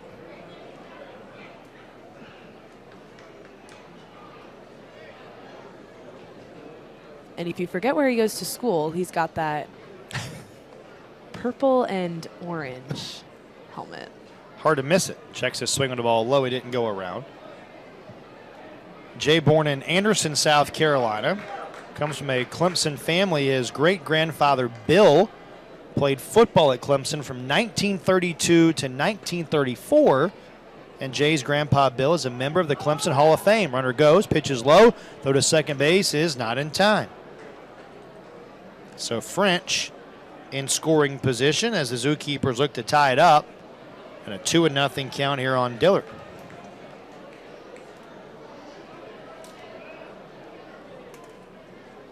Jay, an all-state, all-region selection coming out of high school. Played football and baseball at T.L. Hanna High School. As he takes a strike here, 2-1. You're not getting information like that anywhere else. Nope. Only with us. 2 balls and a strike. Indeed. A check of second, now the pitch. Breaking ball inside, 3-1. 2-1, the lead for the for the Salamanders. ZooKeepers are threatening here in the top of the 5th. The offering is inside, ball 4. So Dillard's been up 3 times. It's been issued a walk every time he's come to the plate. And now a little trouble brewing here with 2 men on and 1 man down. And that'll bring up the first baseman, Tyler McPeak. Flew out to right field earlier tonight and had a single. Actually, reached on a fielder's choice the last time. Right. Yes. Because it was the throwing error by the pitcher, Bimby, right, that allowed the run to score. Later in the frame, that one grounded foul, wide to third. 0-1.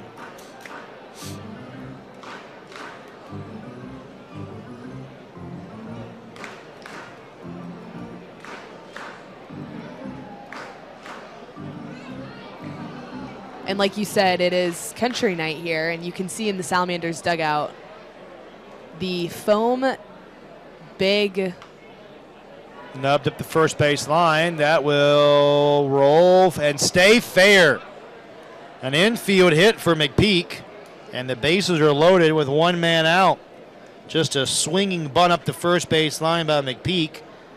Wise play by Grandy to watch it roll, and was hoping it would roll foul. It never did. And now Todd Hudson coming up.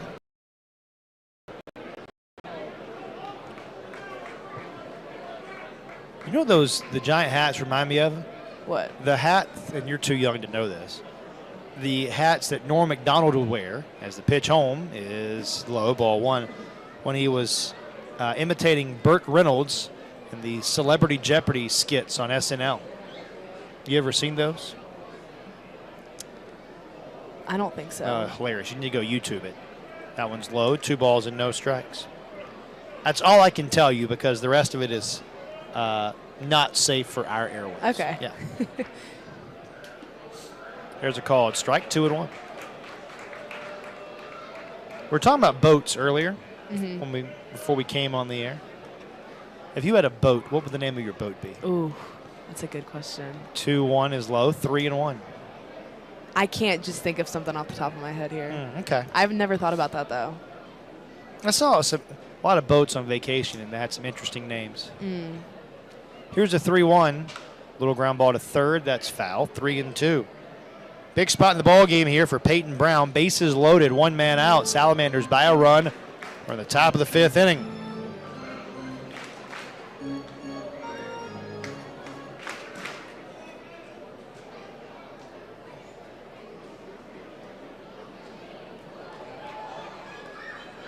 The 3-2 is low. And he walked in the tying run. French scores. Dillard to third. McPeak to second, and Hudson knocks in his 6th of the year. Not only knocks in, but credited with his 6th RBI of the year. Derek Roy, the Salamander pitching coach, out to the mound for a visit for the 2nd time tonight. And it's going from bad to worse here for Peyton Brown. Nobody in the bullpen throwing behind him.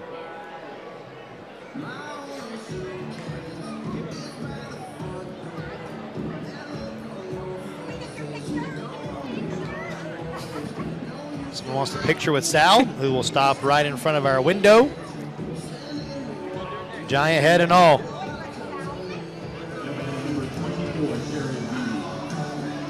Can't really see home plate because of Sal's giant dome. Not important for us to see home plate, is it? Not at all. Not at all. Who doesn't like to take a picture with the mascot? Bases loaded, one out. The pitch from Brown, a swing and a miss by Beebe. Strike 1. People asking the mascot if they can take a picture. I mean, like, what's he going to say? No? Here's the 0-1. There's a breaking ball strike over the outside corner, 0-2. Yeah, I guess you can't really. Have you ever heard Sal talk? That's what you can't say anything. No balls and 2 strikes. Here's the pitch. It's a broken back ground ball toward third, charging in Pennington. Only play is to first. He gets the out. A run is in, and the ZooKeepers reclaim the lead. It's now 3-2 Asheboro in the 5th inning.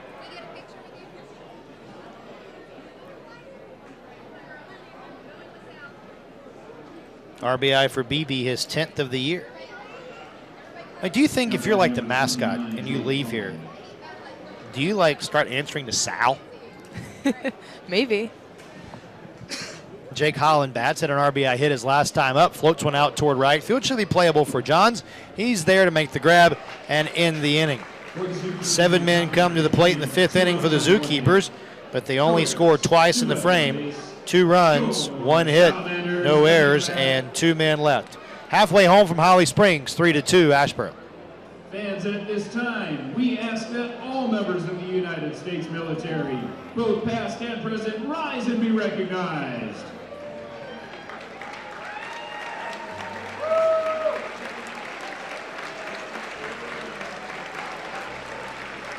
Please join the Holly Springs Salamanders and the ZooKeepers in honoring the men and women that serve this great nation as we salute our hometown heroes of the night. The Salamanders, the ZooKeepers, and the Coastal Plain League, thank you for your service and commitment to protecting the freedoms we all enjoy.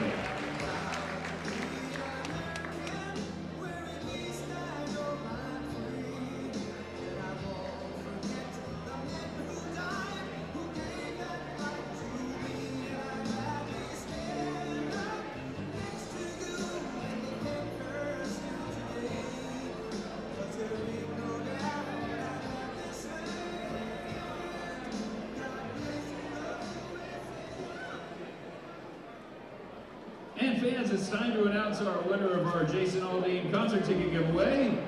Congratulations to Brandy Newsom. You've won 2 Jason Aldean concert tickets. Please come up to guest services within the next 20 minutes to claim your tickets. Once again, that's by 8:18 p.m. Brandy Newsom.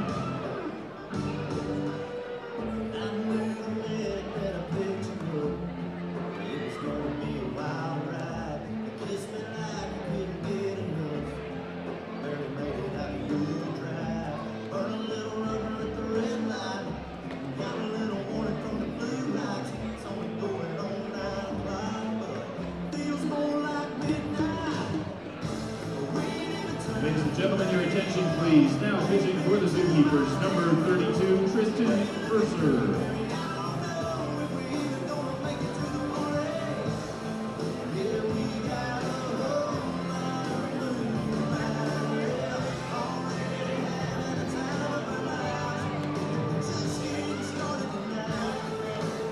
Inning continues as we go to the last of the 5th inning. 3-2 the lead for the ZooKeepers, and a new pitcher coming on for Asheboro. And here's Colleen to tell you all about the new arm. Tristan Purser, 6.00 ERA this season, 0-1. Into his second game this year, 3 innings pitched, allowing 1 hit, 3 runs, and 6 walks with 8 strikeouts.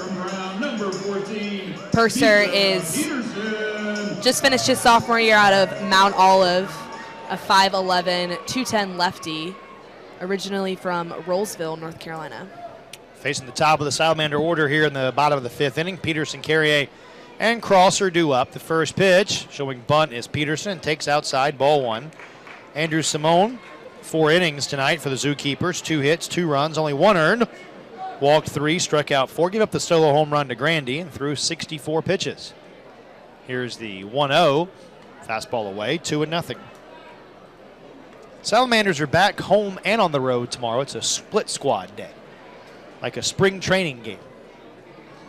Salamanders will have a game in Wilson at historic Fleming Stadium, while the rest of the team back here, the 2-0 in there, a strike, 2-1, to face the Catawba Valley Stars.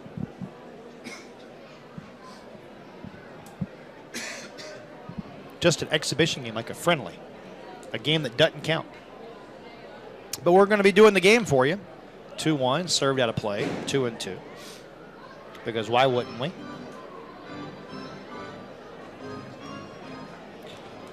Everything about the game tomorrow, totally made up. Like, doesn't count. Yeah. You ever seen that TV show, Whose Line Is It Anyway?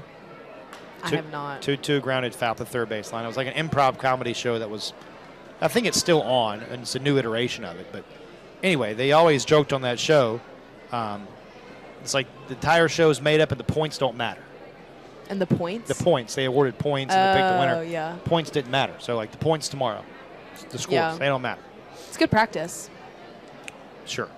2-2 pitch is outside, ball 3. So, we're going to be with you at 6:25-ish. Game's at 6:30, the Salamanders and the Stars.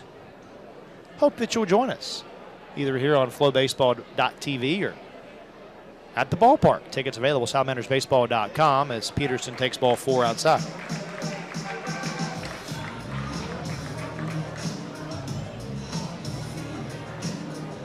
Leadoff man on, now Nate Carrier. Do we have a promotion tomorrow? I don't think that we do. We do not. Sunday is Military Appreciation Night. Would make sense since it's right on the Independence Day holiday. Sunday's also another friendly. The Salamanders and the Shakes. So the next 2 days are like when America and Ecuador play a World Cup friendly. Like, doesn't mean anything, just for all fun and giggles. Yep. Fun and giggles. Fun and giggles. First pitch, whistled foul right side, strike one. 1,086 tonight's announced attendance.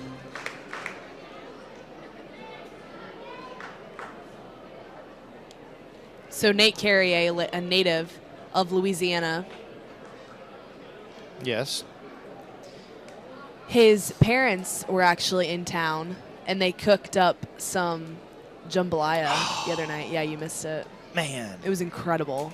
1 ball, 1 strike. Runner from first goes. The pitch is high. The throw to second base is way late. Stolen base for Mika Peterson, his 4th of the summer. Now the Salamanders have the tying run in scoring position with nobody out in the 5th inning. Was that the post-game meal? It was the post-game I feel meal. like Nate's family did that last summer, They did. too. Yeah. They cooked, I forget what they cooked. They were saying what they cooked, but I forgot what it was. But the jambalaya was very good. Best thing you've ever eaten? Up there for the best thing I've ever eaten. Top 3? Might be. Yeah.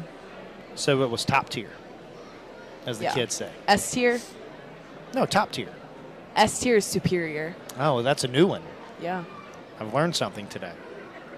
Check out the runner at second base now. The 2-1 fastball grounded back to the mound. Runner caught between second and third. Throw back to the second base bag is off the glove of the second baseman and into center field, and all hands will be safe.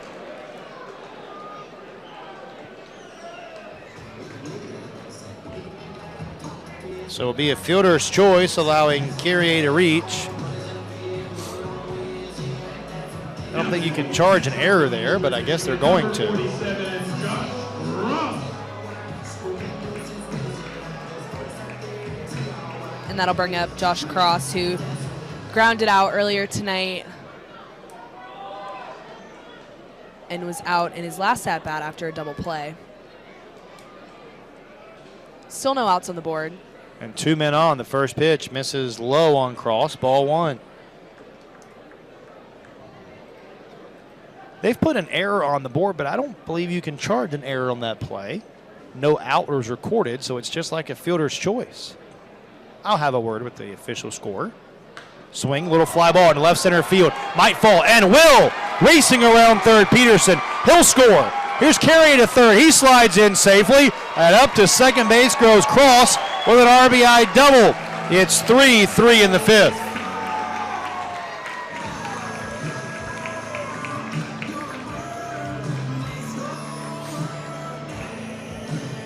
Cross driving in his 16th of the season. Number 37, Garrett Pennington. Now Garrett Pennington.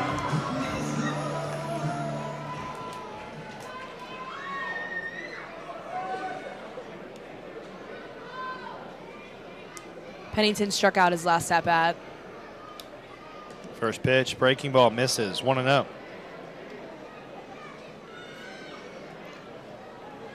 Runners now on second and third. That's Josh Cross at second, Nate Carrier at third, with still no outs.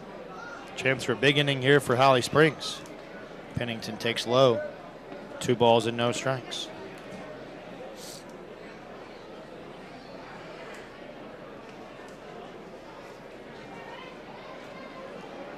Josh Cross having a pretty good season. He's had 3 multi-hit games and 2 multi-RBI games. It's pretty good. Called strike.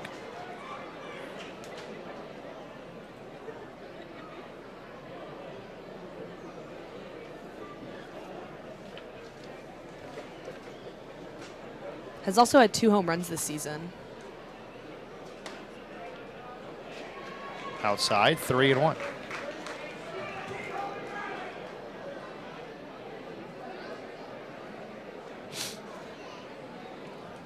Three balls and a strike here on Pennington. Left-hander is ready. 2 on, nobody out. And the pitch. Fouled off to the right and out of play. 3-2.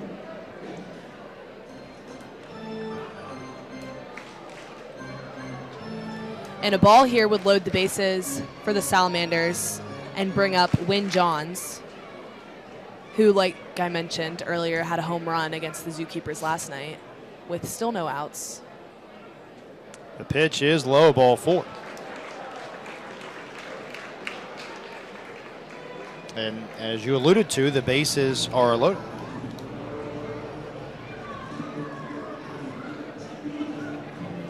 Now batting right fielder from Columbus State, number 26, Win Johns. Win Johns out of Savannah, Georgia, and goes to Columbus State University. Here's the pitch. It's high.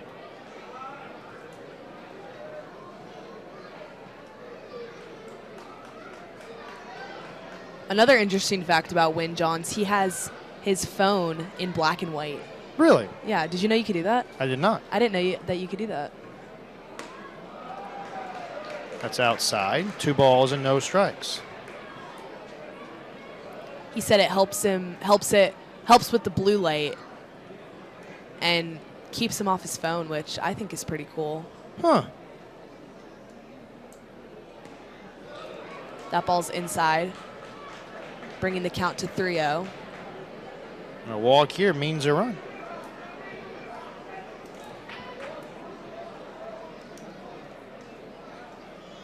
Long look in by the left-hander Purser. Salamanders looking to take the lead again. The 3-0 is ball 4 and a run is in.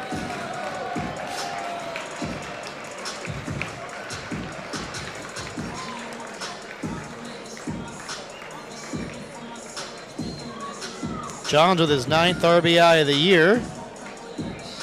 Out comes the Zookeeper pitching coach. Nobody throwing in the Asheboro bullpen yet. Still nobody out in the frame. Actually, maybe there was somebody throwing. I think there was, and now they're going to go to the bullpen. So Purser faces 6 batters, doesn't record an out, and a new pitcher coming in.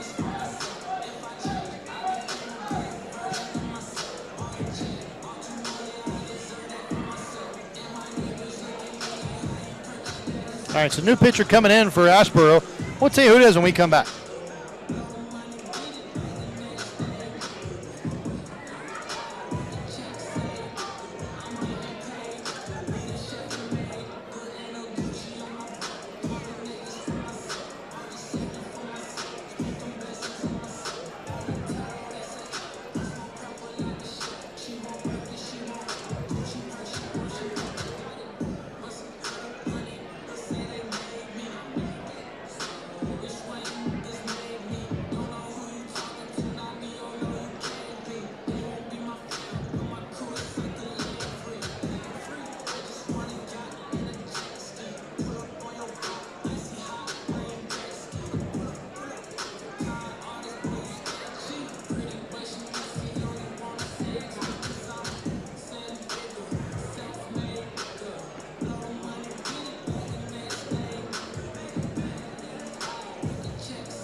New pitcher for the Zookeepers will be right-hander Jaden Stockton out of Florida State. 6'5", 208-pound right-hander out of Sarasota, Florida. Stockton with a 9.53 ERA this season, 0-1. Has played 4 games with 5.2 innings pitched, allowing 7 hits, 6 runs, and 3 walks with 11 strikeouts on the season. Sorry, I was a little distracted a moment ago. I'm trying to talk our official score into how that was not an error earlier. I think I've won. Are you surprised? No. Neither.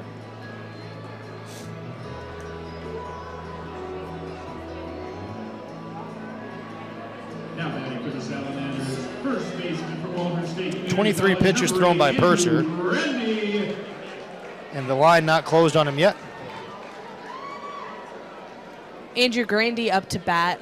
And if you remember, his last at-bat hit a home run. And now with the bases loaded and no outs, Grandy is in a good position. And all the runs this inning would be charged. Swing and a miss by Grandy. Tried to hit a home run there. All the runs, if all 3 guys score, would be tacked on to Purser. So his ERA could skyrocket here. Tough outing for Purser.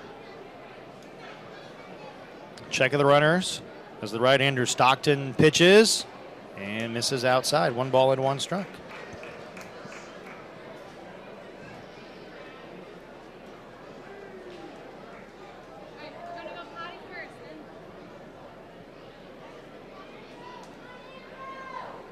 The base is loaded. The pitch is a strike over the outside corner, 1-2.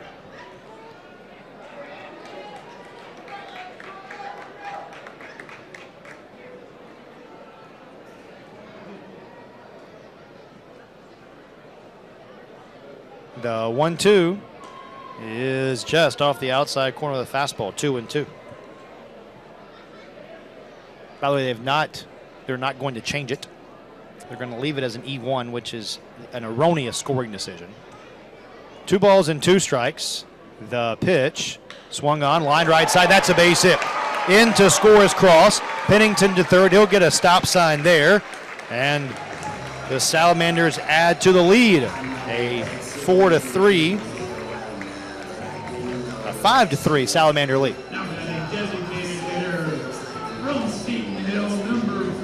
Grandy with his 2nd RBI of the game, his 5th of the season, and Braden Durham comes up.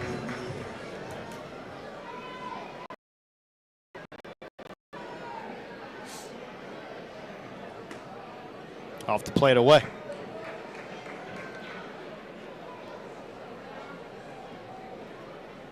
Bases loaded with Pennington at third, Johns at second, and Grandy at first.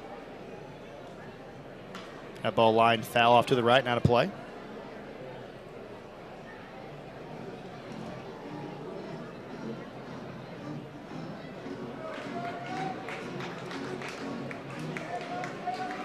One ball, 1 strike on Durham. The pitch is a breaking ball low from Stockton. 2-1. Durham reached on an error his last time up.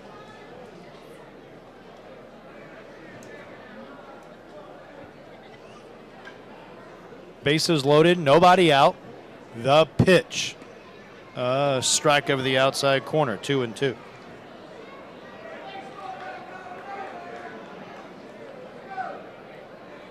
Big inning for the Salamanders so far with still no outs Yeah. on the board, and bases are still loaded with a 2-2 count for Durham.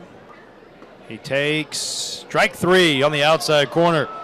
Durham didn't think much of that call. Looked back up toward the heavens, and he's down looking. Big strikeout for Stockton, now 1 down. And that'll bring up the second baseman, Jordan Arduin. 1 for 1 tonight, hit by a pitch, also singled home a run back in the 4th. Bases loaded, 1 out. See if Arduin can come through with a big hit here. Salamanders leading 5-3. And the first pitch is upstairs, ball 1.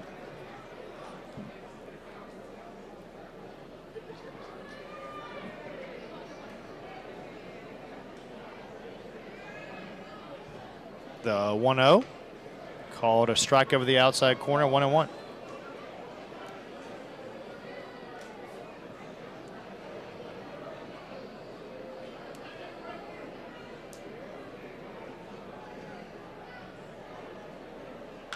That ball swung on and socked into right field, but playable for Borowski. Makes the catch. Tagging at third base is Pennington. The throw comes to third. It'll be a sacrifice fly for Arduin, and the Salamanders now lead 6-3. 4 runs in the inning, all charged to Purser. And now Gavin Troutman, the 9th man to hit this inning, will bat, with runners at the corners and 2 down.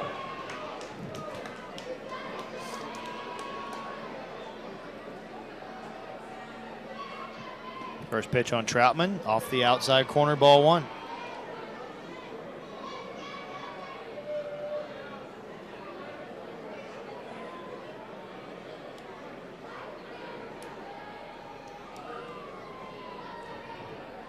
Fly ball fisted foul right side and out of play, 1-1.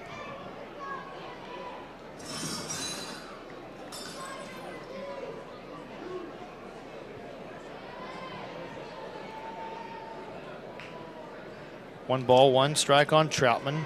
2 on, 2 out. The pitch is off the plate outside, 2-1.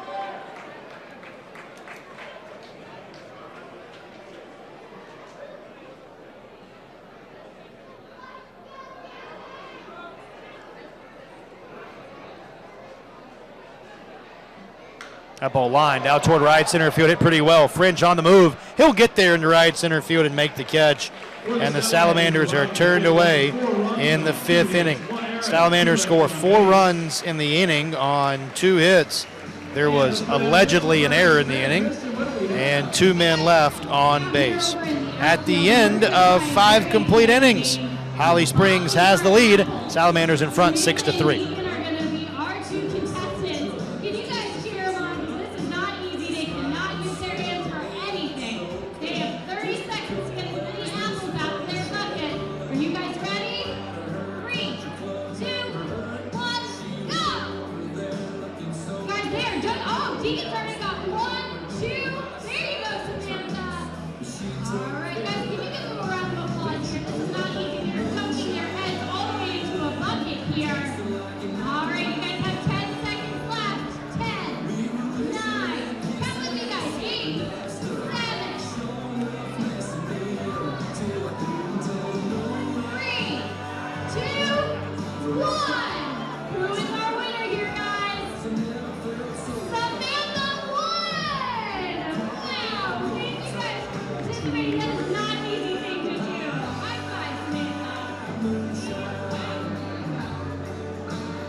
We go to the 6th inning. Salamanders ahead 6-3. Peyton Brown continues on, and to pick up the play-by-play in the 6th inning, here's Colleen.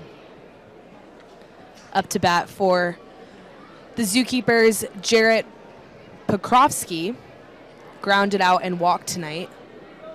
Peyton Brown still on the mound for the Salamanders. Throws his first strike in the top of the 6th.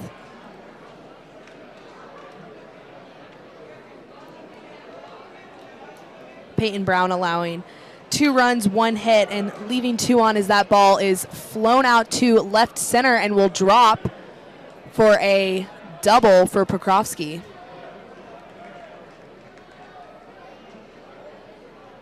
Zookeepers looking for something after a pretty big bottom of the 5th from the Salamanders.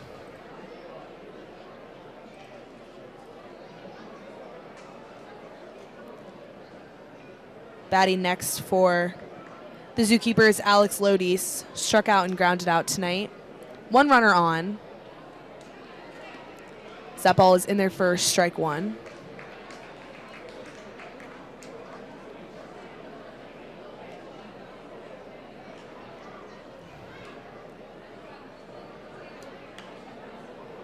Ball is fouled away. 1-1 count. 0-2 count, excuse me. Peyton Brown, the second pitcher tonight for the Salamanders. Zookeepers in on their 3rd pitch as that ball is grounded to left field. We'll put runners on the corners for the Zookeepers. Peyton Brown getting ahead this inning, but unable to really put anybody away. He got ahead of Petrowski there before the double, and then an 0-2 pitch on Lodis that he socked to the left side for a base hit. Now some trouble brewing here for the Zookeepers, and that'll get the Salamander bullpen busy again. It's like a left-hander up and throwing for the Manders. Laskowski up to bat for the Zookeepers. Grounded out, walked, and struck out tonight as that first pitch is in there for a strike.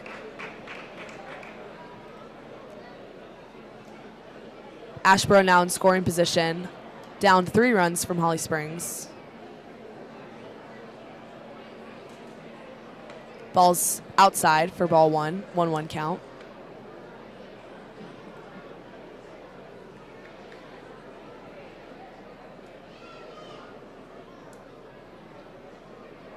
Runner goes. And not enough time. Runner will stay safe at second. That's Alex Lodis.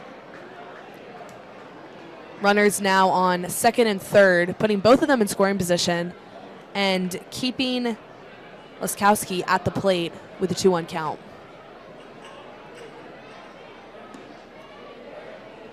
That ball is low for ball 2.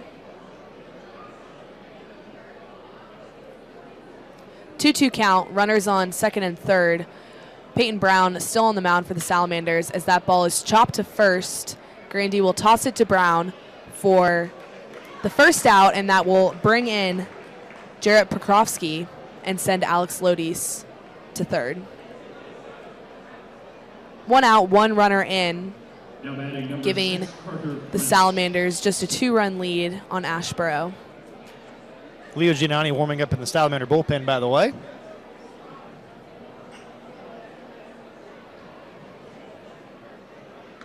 Ball's outside for ball 1 for Carter French, who grounded out twice tonight and walked.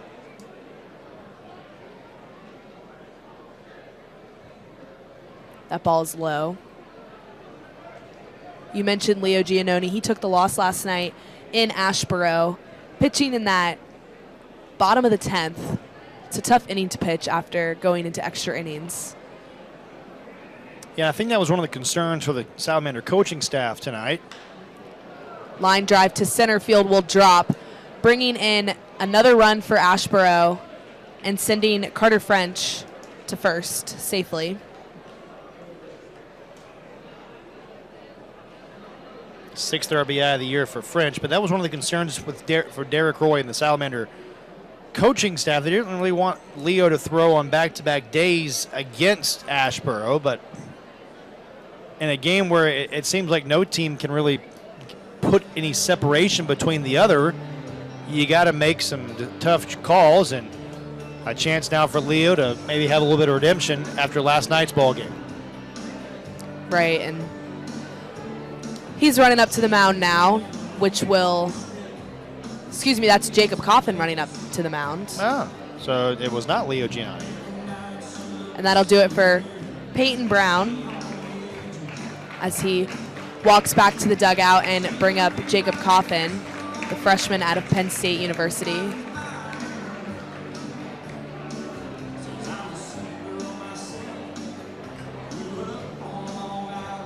Jacob Coffin with a 2.51 ERA, is 1-0 this season.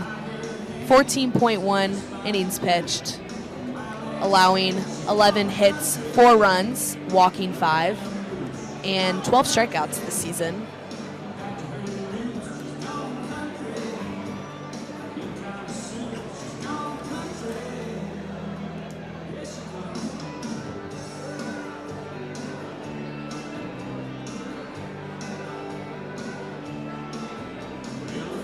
Can't close the book on Peyton Brown yet. The runners on base are his responsibility. Inning in a third, 4 hits. At the moment, 4 runs all earned. Walked 2, did not record a strikeout.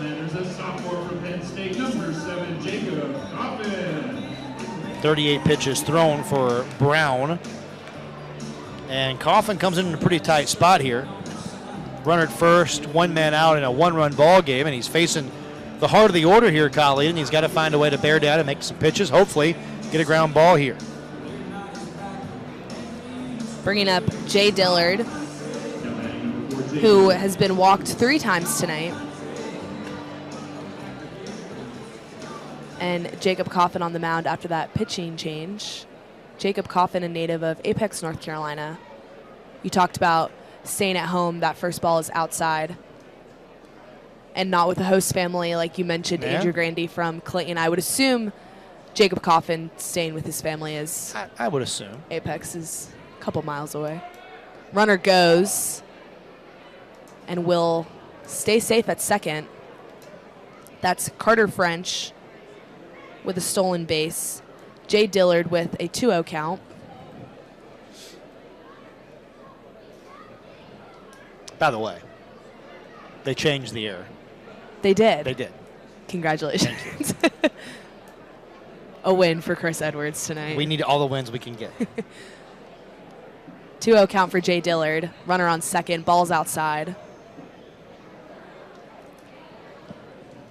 Still Still one out on the board after 2 runs from Prokofsky and Lodis earlier this inning.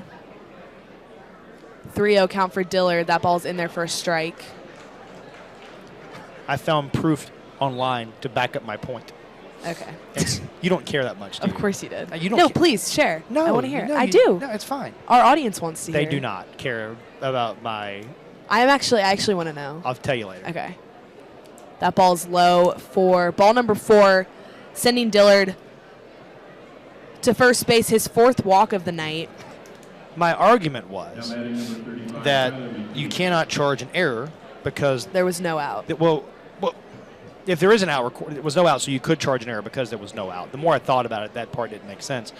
The reason you can't charge an error is because the runner went back to his previous base. The runner did not advance another base, so it's just like if you get caught in a pickle, Right. you know. Okay.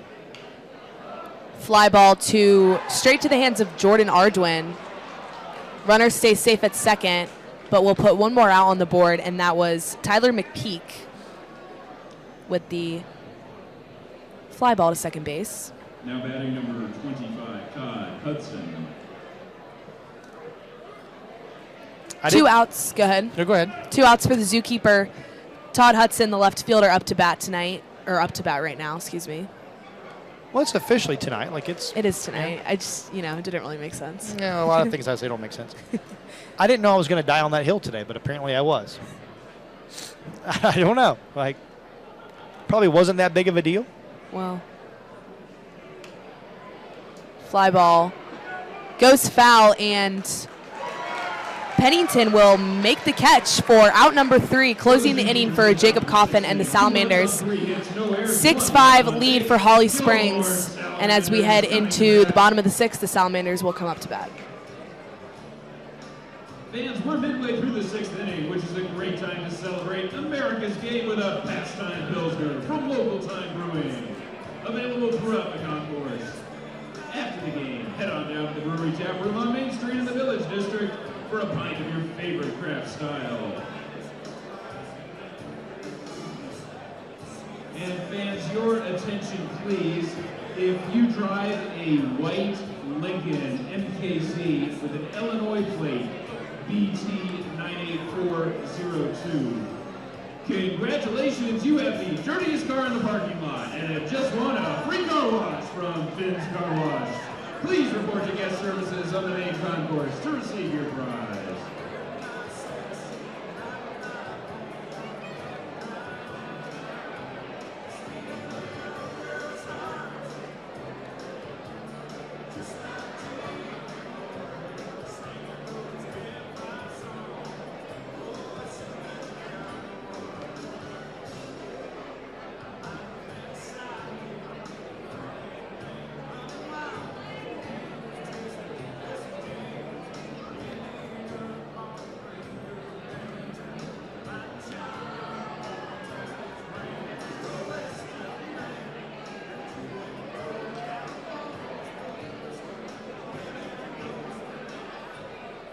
Leading off for the Salamanders, left fielder from Brown, number 14. 6-5 score here. Holly Springs leading as we head into the bottom of the 6th.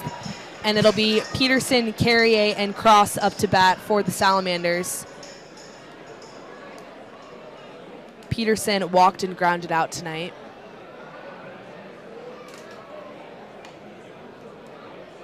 First pitch is outside for ball number 1. Peterson just finishing his freshman year out of Brown. That ball is inside for ball number 2, 2-0 count. Teammates with Christian Keel, pitcher for the Salamanders. See a few teammates on this team as that ball is grounded to right field and will be a base hit for Mika Peterson.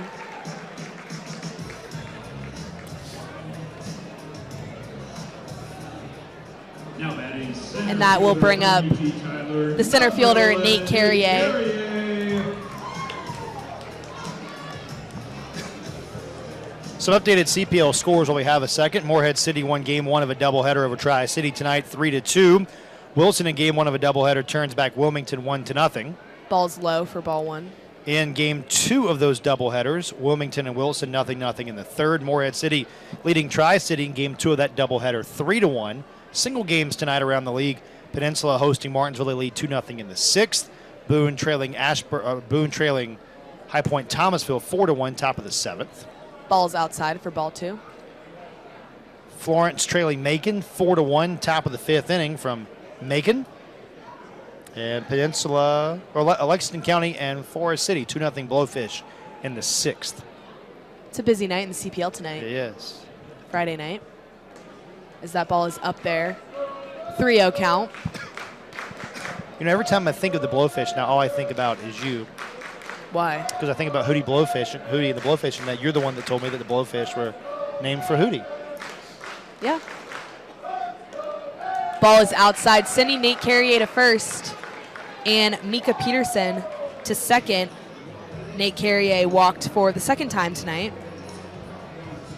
Josh Cross now up to bat for the Salamanders. I only want to be with you. Wasn't that beautiful? So that was my Hootie impression. Oh. See, I didn't even register that you were singing, so. Okay, it's so good. Okay, I wouldn't say that. Wow. Fly ball straight up will go to the hands of Jay Dillard, the third baseman, putting the first out on the board for the Salamanders. Infield fly rule was in effect there, so no matter had Dillard caught it or not, it would have been a out anyway. Garrett Pennington now up to bat for the Salamanders. Nice crowd tonight. It's thinned out a little bit since we got going, a little after 6:30. That ball is in there for strike 1. Runners on first and second. That's Peterson at second, Carrier at first, and Pennington up to bat for the Salamanders. Walked his last at bat as that ball is fouled away. 0-2 count for Pennington.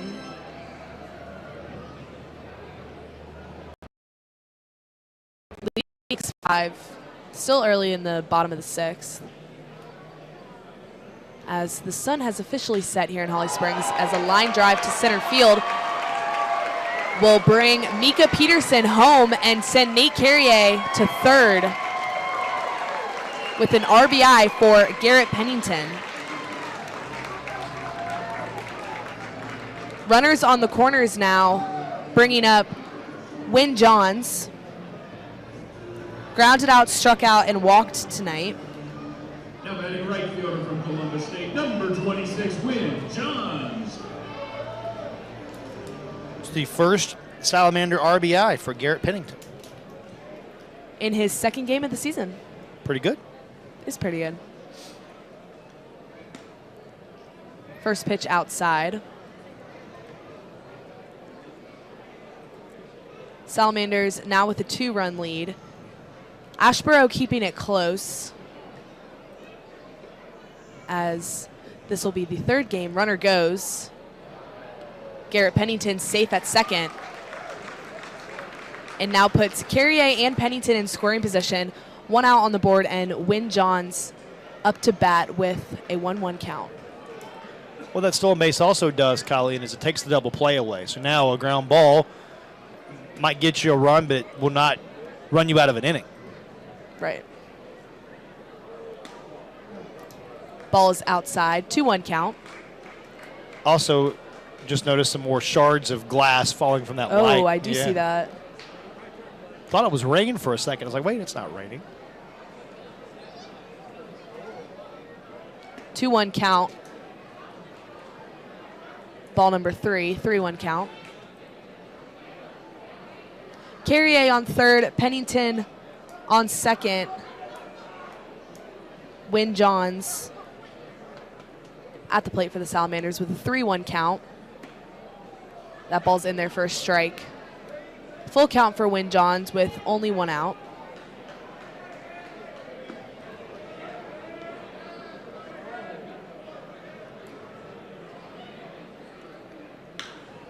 Ball is grounded to short. Will bring Nate Carrier home. Wynn Johns will be out at first, putting the second out up for the Salamanders, but bringing in Nate Carrier and sending Garrett Pennington to third. And Andrew Grandy will be up to bat for the Salamanders. Grandy was the first Salamander that faced Stockton last inning, so Stockton officially one time through the batting order. There is action in the bullpen for the Zookeepers. A right-hander appears to be tossing. I imagine the Zookeepers would love it if Stockton could get them through the 6th and then try to bridge the gap and bring somebody else in to start the 7th. But a nice job by Holly Springs after Asheboro got a couple runs back in the top of the 6th inning to have a rebuttal here in the bottom half and extend the lead back to 3. 2 outs for Andrew Grandy at the plate. Garrett Pennington at third. That ball's in there for strike 1.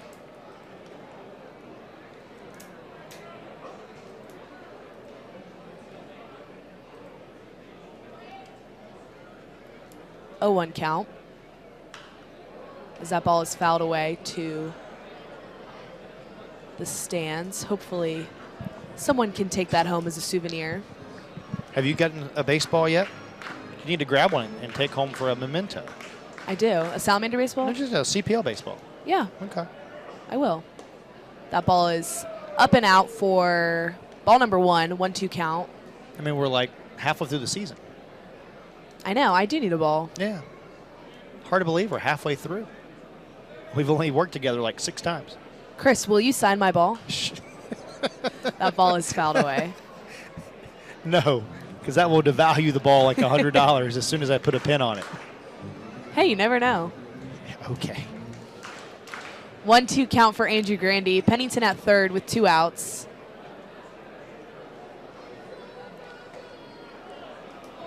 And that ball is in there for a strike, bringing the 6th inning to a close. Holly Springs leads 8-5. And the Zookeepers will be up to bat when we come back. What do we got? I'm ready for some fun. I don't know if you guys are, but I have Lori here, as well as our amazing player, Jordan, and they're going to go head-to-head and see who can name the most country music artists in 30 seconds. You think you're going to win, Lori? We'll see about Jordan. All right, Lori, you ready? On your mark, get set, go. Luke Bryan, Luke Combs, Brandon Lambert, Carrie Underwood, Jason Aldean, Brantley Gilbert, Brookston Dunn, Alan Jackson, George Strait, Garth Brooks, Trisha Yearwood, Tim McGraw, Faith Hill, Hardy, Morgan Wallman, Haley Witters, Lady Wilson, Rita McIntyre, Shania Twain, Walker Hayes, Parker McCollum, Kurt Smedley. All right, what was that, about 20, 22, 27?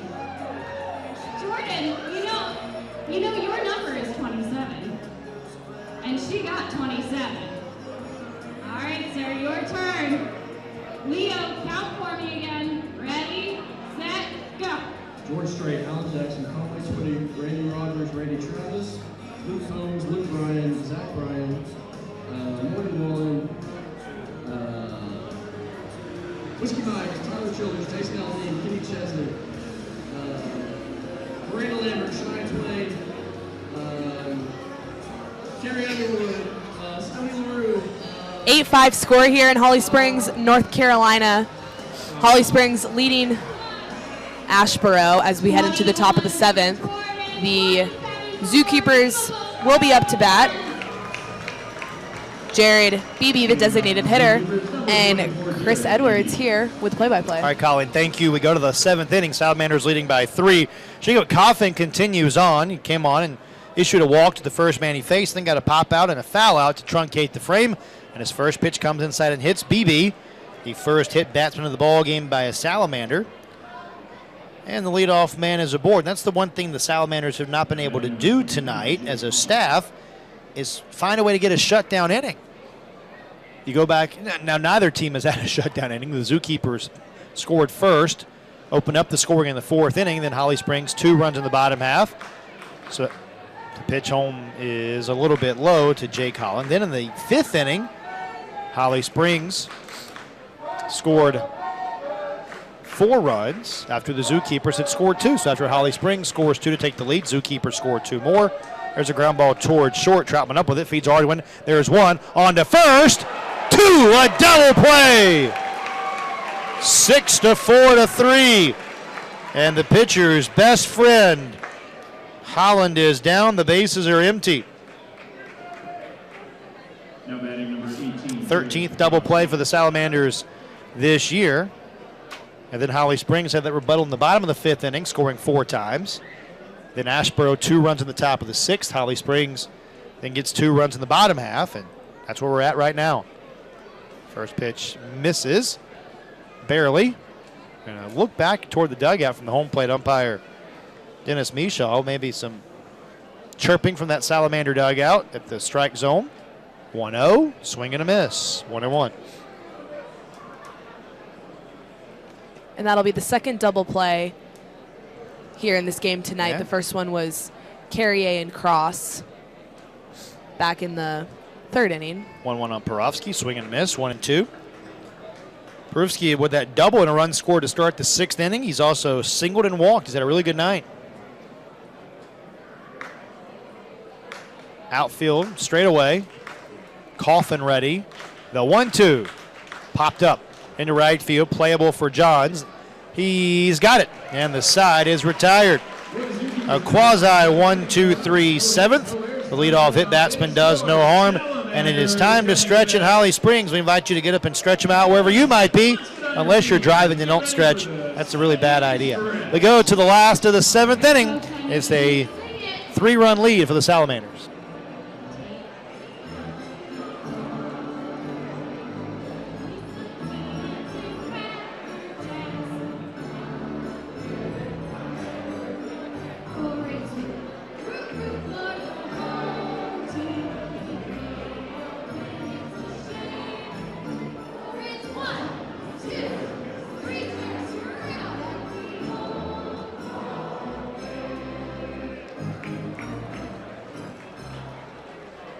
Hey guys, I'm over here on the first base side, and I'm looking for someone in particular. I'm looking for our fan of the game.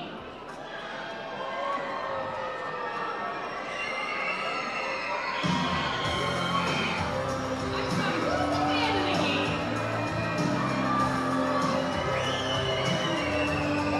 One more time, who's the fan of the game?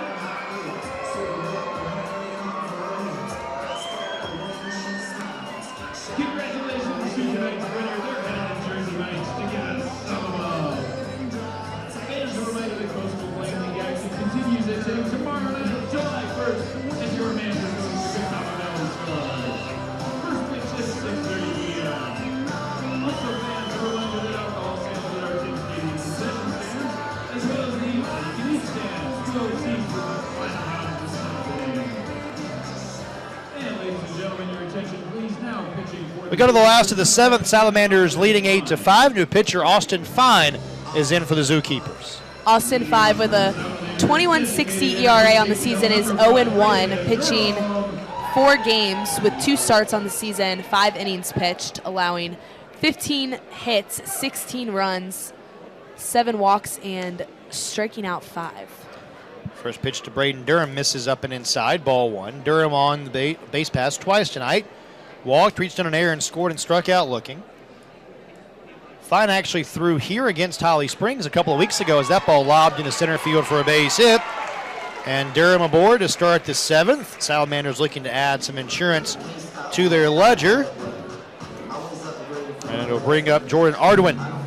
Fine, as we mentioned, through here against the Salamanders last time out, that they were in Holly Springs, so a week and a half ago. Took the loss in that game, inning in 2/3, and was roughed up a little bit. 8 earned runs and 6 hits with 3 walks. Gave up 3 doubles and a home run. Faced 14 batters. First pitch misses low and away, ball 1. Arduin tonight was hit by a pitch and had an RBI single and had a sacrifice fly. That 4-run 5th The big difference in the ball game so far. There's a breaking ball low, 2-0.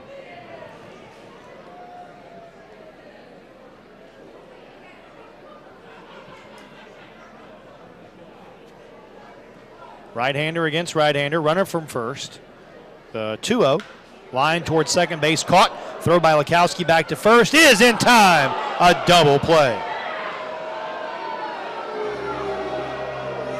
Crowd doesn't like it. Not a lot of argument from Mike Valder, the Salamander first base coach. And that'll bring up the shortstop, Gavin Troutman. Flew out and struck out twice tonight. Tough day. Tough day. Now with 2 outs on the board, looking for anything here in the bottom of the 7th. Swings and misses here, strike one. So tomorrow, the Salamanders and the Catawba Valley Stars. We'll see. Yes. We'll see what kind of stars the Catawba Valley has. You were waiting to say I've that. been waiting all night.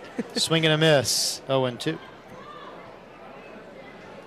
Now, I would be more concerned if it was the Catawba Valley All-Stars. But these are just the regular stars, not the... Yeah, okay. Fair enough. I don't think they're going to bring the Supernovas here tomorrow. Here's the pitch. Grounded foul up along first. Still 0-2. Isn't a supernova like the best of the stars? I don't know, I guess. We should do all the star references tomorrow. We should talk about stars. And just input them in. We can talk about... Make it a contest. We can talk about constellations, the Big Dipper, the Little Dipper. That one's downstairs, 1 and 2. Now, the thing is, if you're going to tune in to the broadcast the next 2 days, which are both exhibition games, and they don't matter, like, at all. Mm-hmm. That one lofted the other way out of play. We're going to give you the game. We're going to give you the nuts and bolts and the play-by-play like we usually do. But, like, don't expect us to get super serious over the next 2 days. We're going to have some fun. I mean, not that we don't normally have some fun, but we get sort of serious at times. 1-2, line to left field, a base hit. So Gavin Troutman with his first base knock. He's 1 for 4. Lineup turns over for Mika Peterson. Your homework tonight is to pick your favorite constellation. Okay. And then we'll discuss them tomorrow. Get a pinch hitter here for Holly Springs. Ian Blazer will pinch hit.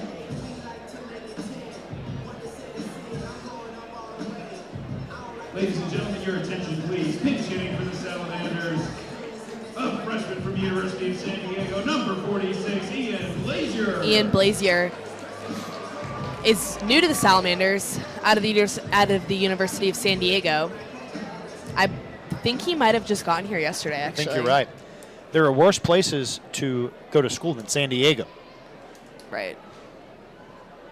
Runner goes. Pitches a strike, throw to second base, not nearly in time, rolls into center field. Troutman up and racing for third, and he will make it.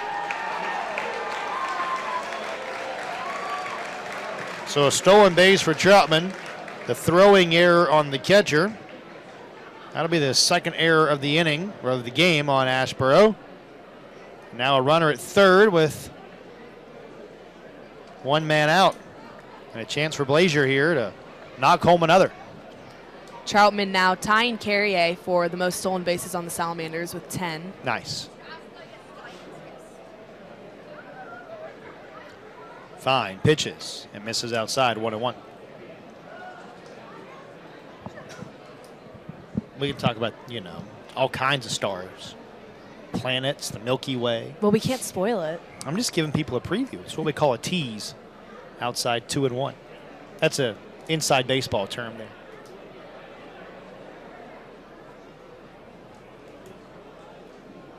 Get ready. I'm ready. 2-1, line to third, and a base hit over the leaping Dillard and into left field. The pinch hit single by Blazier, and a 4-run Salamander lead in the 7th inning.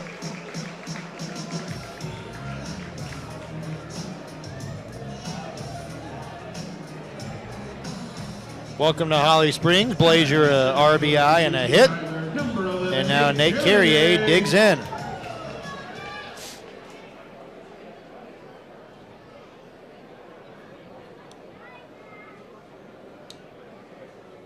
The pitch. Swing and a miss. Waved the ball down and away. Carrier, 2 walks, reached on a fielder's choice, has scored a couple of runs, and also struck out today. I don't know what we're going to talk about Sunday. Well, I've got a good idea. Here's the 0-1. That misses inside, I guess. 1-1. Military Appreciation Night. Yeah, we'll talk about that.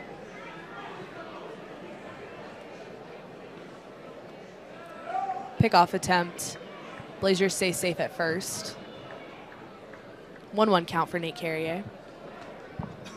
Talk about Independence Day, which is rapidly approaching. Talk about our favorite kind of milkshakes. Runner goes. Pitch is high. Throw to second base. Not in time. So Blazers showing off the speed. Dives in with a stolen base. Now a hit brings home another. That's a big run out there for Holly Springs, leading by 4 now, but a base hit makes it a 5-run game, and then a grand slam would not tie the game. That's obviously very big. The pitch is a strike. 2-2.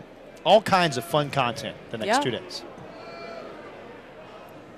And as Blazers had that stolen base, we've seen a lot from these new Salamanders, like Swing and a miss will end the inning. Have to hang on to that thought. As we go to the 8th inning, Holly Springs adds a run on 3 hits. 1 error, 1 man left. We go to the 8th. Salamanders ahead, 9-5. I'm from the north, so this is something new to me, but we're going to do a hog call competition. Are you guys ready? Let's hear it for our first contestant.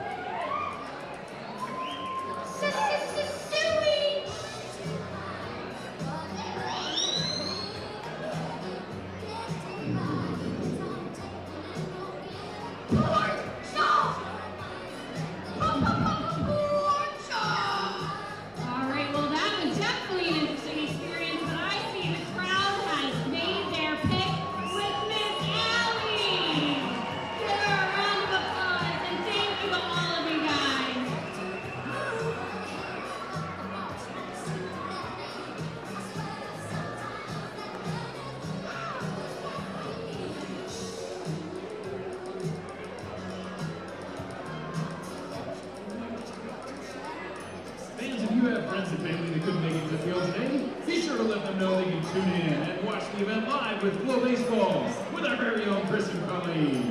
The FloBaseball subscription also includes exclusive baseball coverage all season long, a growing library of original content, and so much more. Visit FloBaseball at flobaseball.tv to get started today.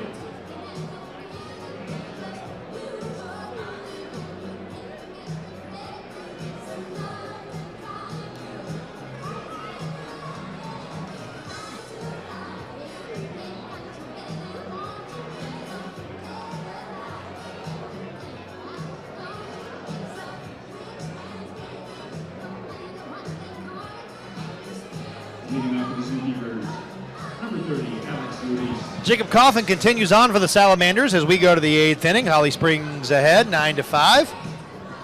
And it'll be the 9-1. that was really, did they do that on purpose? Do what? The 9 song, to 5? 9 to No, 5. I don't know. Wow. That worked out. Here's the pitch. Grounded foul, strike 1. My mind is like blown right now. Doesn't take much, does it? Doesn't. Alex Lodice leading it off. He has singled and scored in his last at bat. He's also grounded out and struck out. The pitch. Breaking ball. Socked to left and foul. Just past the diving third baseman, Pennington. I think the Asheboro skipper, Corey Dunbar, would disagree with that call from Michael Brody. Hands in his pockets, kind of walking around, refusing to look at the third base umpire. It's like what my mama said. If you don't have anything nice to say, don't say anything at all. I don't think there'd be anything nice said right now from the Salamander third base coaching box. 0-2, grounded foul up to third. That one was definitely foul. It's still 0-2. Words of wisdom. Mama didn't raise no fool. Well, in my case, she kind of did, but Okay. She's not listening. 0-2. That's low. 1 ball and 2 strikes. She's probably about in bed. 9 o'clock. About that time. No, not for her. I was going to say my mom's probably in bed, but 0-2, 1-2, popped foul, first base side. Grandy over. Nearing the Zookeeper dugout, he overruns it. Or overran it. Overrans it is not proper English. It'll be a foul ball. See if they charge an error to Grandy on that play.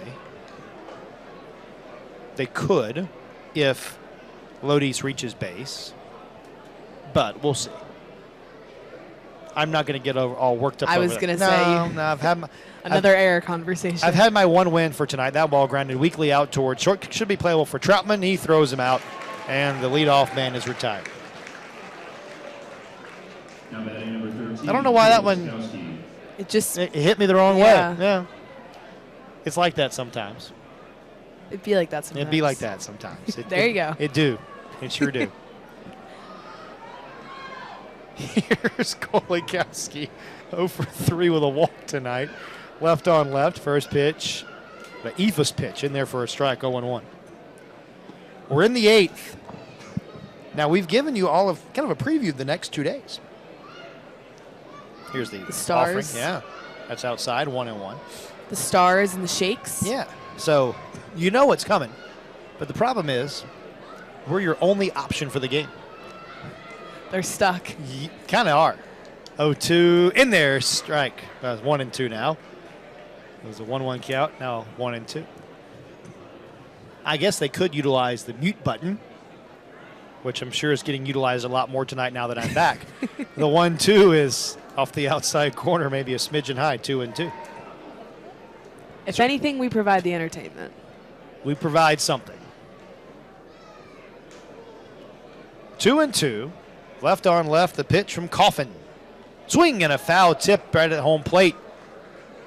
Cross couldn't hang on. He came out of there kind of shaking his mitt a little bit. By the way, give credit to Jacob Coffin. He's pitched really well for Holly Springs. Came in kind of a tight spot in the 6th.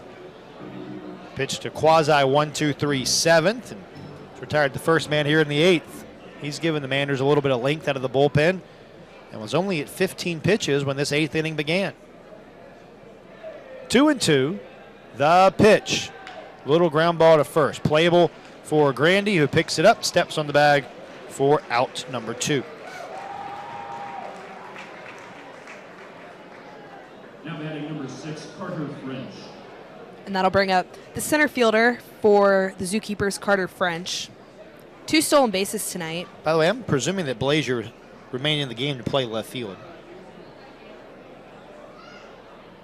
Yes. I would assume. First pitch, a strike over the outside corner on French, 0-1. Can't really tell with these camouflage uniforms. Yeah.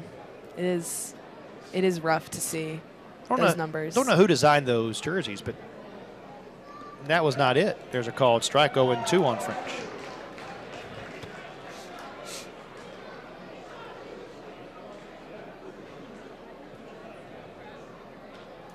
Oh and 2. The left-hander throws. Strike 3 called. Good morning, good afternoon, good night. 3 up and 3 down for Coffin in the 8th inning. And we go to the bottom half. A chance for some insurance for Holly Springs at the end of 7.5. It's still a 9-5 Mander advantage. Kelly and Sean for being tonight's ticket shuttle winner, sponsored by NCDOT. All aboard NC by Train. NC by Train is a convenient, reliable, and safe way to travel. Our 7 routes have 16 stops in the state to allow North Carolina's passenger rail service to be within a 30-mile range for more than 70% of our population. NC by Train offers 4 daily round trips between Raleigh and Charlotte, and beginning July 10th, a 5th round trip between the state's largest cities will be offered. Fans, the paid attendance for tonight's game is 1,086. The Salamanders thank you for coming out this evening and look forward to having you back at Tim Stadium for more Coastal Plain League action throughout the season.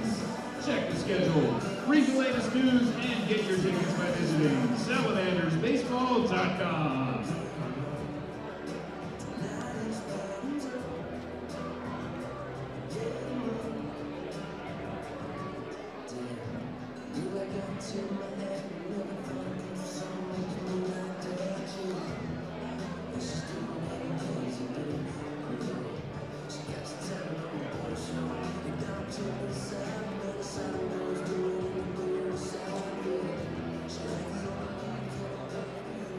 Leading off for the Salamanders, catcher from Eastern Michigan, number 47, Josh Cross.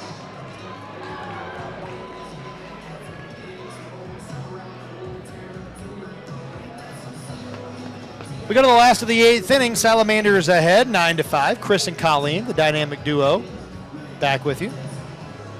C squared, if you will. C squared indeed. Josh Cross up to bat for the Salamanders. Cross a big RBI double to highlight that 4-run 5th inning for Holly Springs. Takes outside here from Austin Fine, ball 1. There's a song by this 90s hip-hop group. Foul back to the netting, 1-1. The name of the hip-hop group is Crisscross. Okay. And it's like Pump It Up. Pump It Up, Chris, or something. But I think Josh Cross should use a Crisscross song for his walk-up. You have to really be paying attention to know that. That ball driven toward right center field will land for a base hit. Cross a wide turnaround first, but drops anchor there with a leadoff single. Salamanders up to double-figure hits tonight. Now batting third baseman from NC State, number Brings up 37, Garrett Pennington. Garrett Pennington.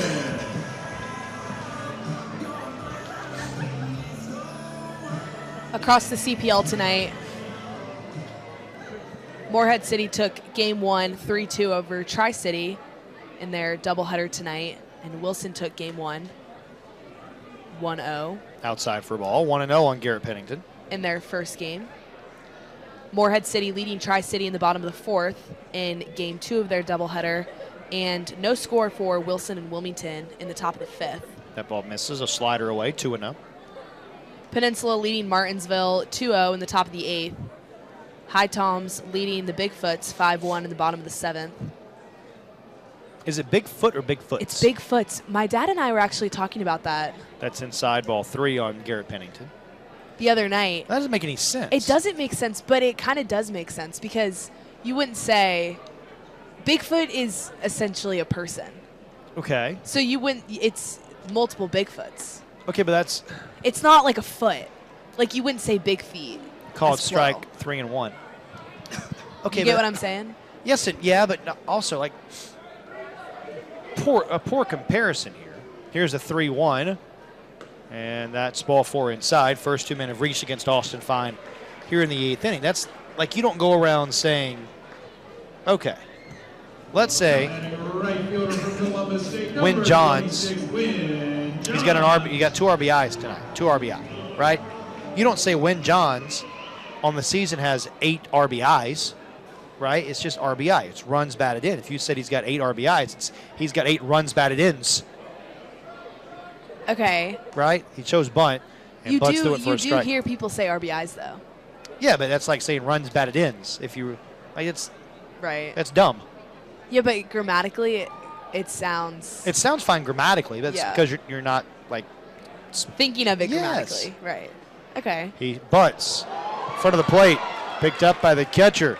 Holland will lob to first for the out. Sacrifice bunt. Puts 2 in scoring position for Holly Springs with 1 man out. The Bigfoots.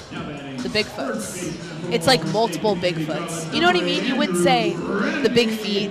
That's not. So it's almost like you're saying there's a tribe of Saskatchewan, of, what do you call it, the Bigfoot? Sasquatch? There's a tribe of Sasquatches. Yeah, I guess you could say that. There's a whole bevy of them out yonder. Yeah. Correct. Here's the first pitch, nubbed off the end of the bat by Grandy. Bobbled a bit by Fine, picks it up, and throws it away down the right field line. This will score 1. Racing for home is Pennington. He'll score 2. Another Zookeeper error, and it's 11-5 Holly Springs in the 8th.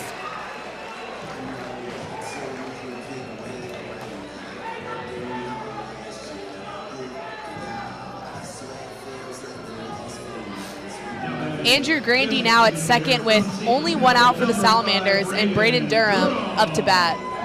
Third error of the night, sorry, Colleen, on the Zookeepers. And that went from bad to worse for Austin Fine. That play anything but fine for the Zookeepers.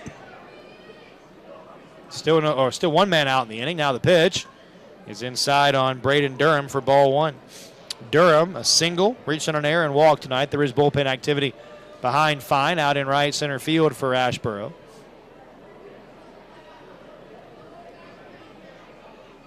Here's the pitch. Here's a strike. 1-1. It's a whole school of Sasquatches out yonder in Asheboro. Here's the 1-1. That's inside 2-1. In Boone. In Boone, of all places. Where are you going to find Bigfoot? Up in the mountains of Boone. Let's see what Google has to say about it. I'm sure something important. 3-1 or 2-1 is bounced foul 2-2. Merriam-Webster. Plural, big feet, or Bigfoots. Okay. So I guess that doesn't really help us. But according to the CPL, it is Bigfoots. I'm sure they had this discussion too. 2-2, waved at and missed. Chases a breaking ball off the plate. Fine with his second strikeout. 2 down in the 8th and brings Jordan Ardwin to the plate. Now batting second baseman from LSU, Alexandria, number 13, Jordan. I'm sure they did. I'm sure there's some like big marketing deal that went into it, and there's probably a lot of consultation and stuff. I just don't. It's one of those. They could have just kept it as, like we talked about earlier. The Boone Bigfoot. The Boone Bigfoot. I think that sounds fine. I agree, but you know. The Boone Bigfoots. Ground ball right side. That'll get through a base hit to third base. Grandy, he's getting the green light. Here's a throw from Petrowski. It's not in time. Throw was on line but late as Grandy slid through the tag, which was applied late by Holland. RBI single for Ardwin. Now a 12-5 Holly Springs lead. Now batting shortstop from Lock Haven, number 2, Gavin Troutman. Gavin Troutman now up to bat with 2 outs and 1 on first. Here's the pitch. Swinging a ground ball to third. That's foul. I'm still laughing at the Boone Bigfoots. Well, Big Feets. Whoa, that's way wrong. Yeah, what is it? Big Feets? What is it? It's the Bigfoots. Oh. The Big Feets is like a double plural. I'm just amazed. The 0-1. That's a called strike over the outside corner. As long as I've been in this league and have seen teams change their name time after time, I have not called Asheboro the Copperheads once. Oh, they used to be the Copperheads? They did, forever. They were the ZooKeepers. I think last year was their first year. Ground ball back to the pitcher. Fine has it, runs toward first. He'll lob it over, threw it low and almost too late, but he does get Troutman, and he does retire the side. Holly Springs adds 3 runs with 2 hits.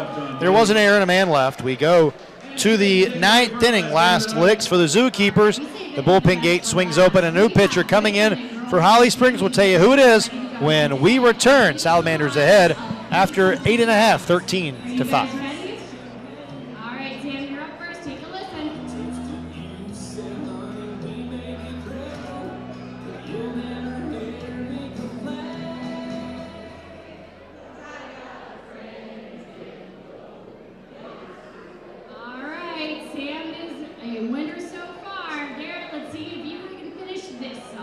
If you can't, Sam has a chance to steal.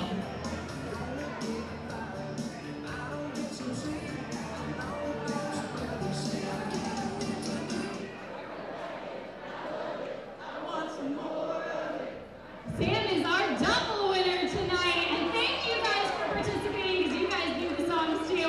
Thank you guys for coming out tonight. We've got a little bit of a game left on the field, so let's root on those Manders.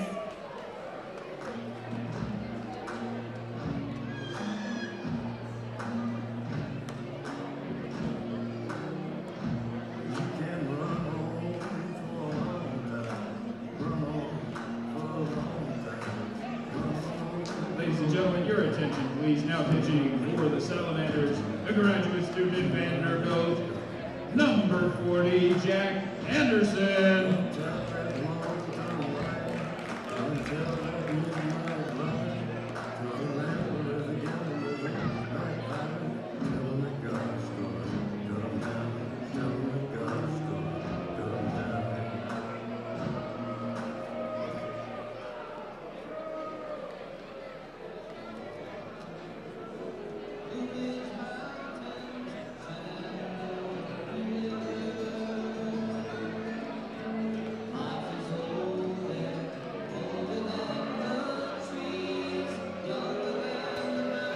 We go to the ninth. Salamanders ahead 12-5, and Jack Anderson on to try to close it out for Highly Springs, the graduate student right-hander out of Vanderbilt, into pitch.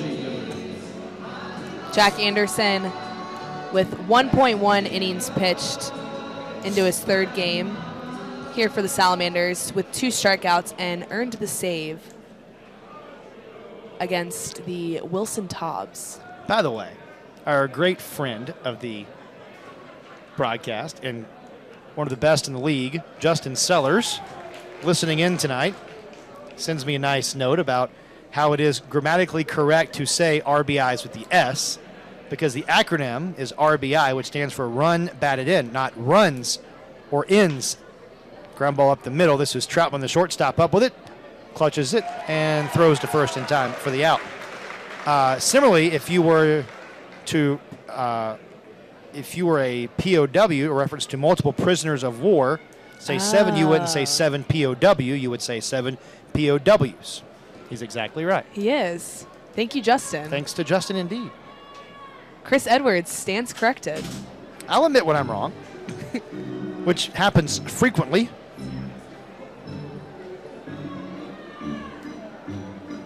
And Justin giving, pardon me, a nod to one of the best to ever do it, Bruce Winkworth, pinch hitter here for the ZooKeepers. First pitch swung on and missed, strike one.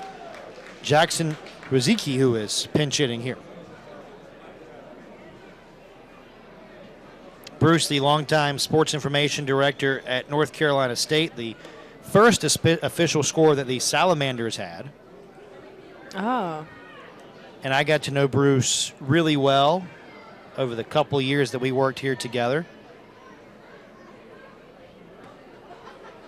That one misses. 2-1 on Rozicki, the pinch hitter here. And we lost Bruce a few years ago after a battle with cancer, and miss Bruce every day. 2-1. Just missed, 3-1. Bruce, you had to get to know Bruce, and if you got past the gruff exterior, you loved Bruce. He would just say some stuff that was crazy. 3-2 now after the swinging strike, but really good guy. Loved baseball, loved college baseball, and loved music. I mean, I can't tell you the number of CDs that Bruce burned for me. He knew you liked an artist. Swing and a miss. Rozicki down on strikes. 2 down in the ninth. If Bruce liked you and he knew that you liked an artist and it was like a classic rock, like a Springsteen or a Tom Petty or the Beatles or somebody, he had like hours of music that he would just like compile. Wow. And he would just burn you like, hey, this was Tom Petty live in 1978 at this place. And I've got CDs and CDs, and that's how you knew you were in with Bruce. That's cool. Yeah, miss Bruce a lot. Dylan Driver will pinch hit here.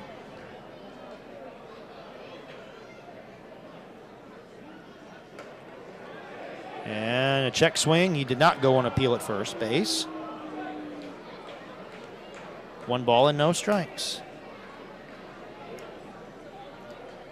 2 outs for the ZooKeepers. Jack Anderson on the mound, pitching the top of the ninth, hoping to close out the game as the Salamanders have a 12-5 lead. And that one hit him.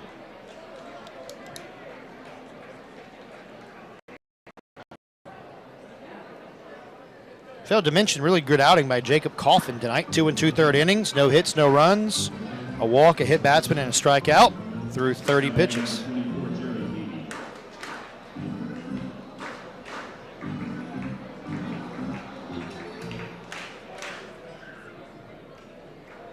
Brings up Jared Beebe. Always great to hear from Justin. It was good to see him at the ballpark here a couple of weeks ago as Beebe takes outside ball 1. We've talked about it before, but that's my favorite part of the game of baseball. I mean, of course, it's the games and it's the memories, but it's the relationships for me as Beebe takes low, 2-0. It's the friendships and the relationships. I mean, I can't tell you how many people I've met doing this for so long that become your friends and then they become your family, you know? And that's the beauty of baseball, one of the many things that's beautiful about the game. Here's the pitch. Line drive out toward left field and down for a base hit. So the Zookeepers not going quietly into the night. 2 on with 2 out against Jack Anderson.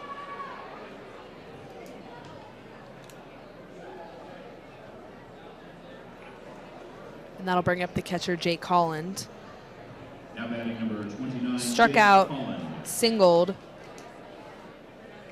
flew out, and grounded out earlier tonight.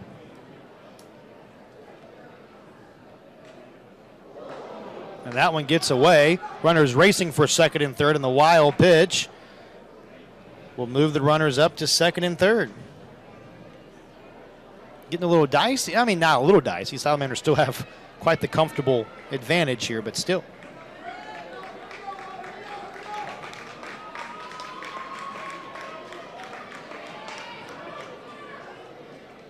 .1-0 count with now runners on second and third.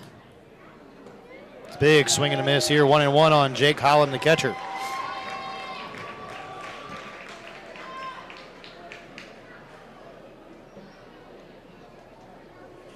One ball, one strike. The pitch, swing and a miss at a high fastball. It's 1-2. And the Zookeepers down to their final strike. The crowd that remains here at the ballpark making some noise, hoping this is the final pitch. Anderson throws a swing and a line drive on one bounce behind the first base bag. That's a fair ball. Grandy steps on first, and the Salamanders win. Holly Springs bounces back from the 1-run extra inning loss last night, and they defeat the Zookeepers tonight in Holly Springs. In the ninth, the Zookeepers, no runs, 1 hit, a hit batter.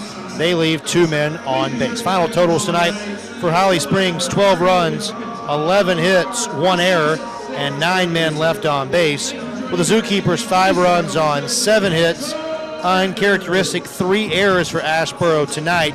They leave 10 men on base.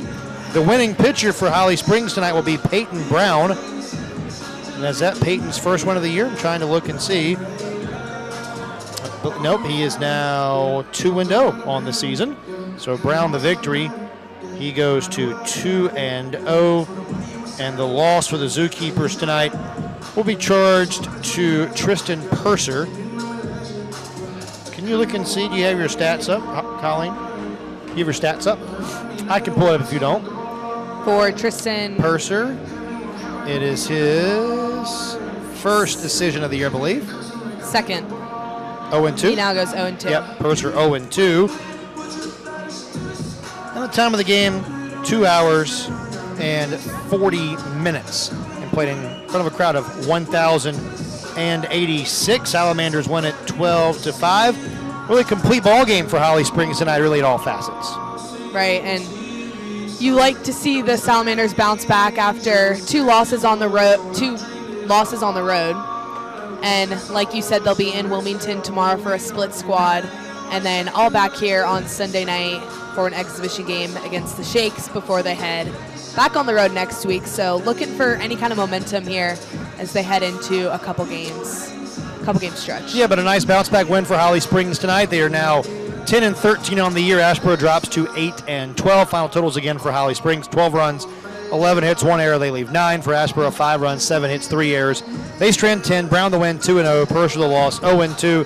Time of the game, 2 hours and more like 38 minutes or so. Played in front of a crowd of 1,086. Split squad for Holly Springs tomorrow.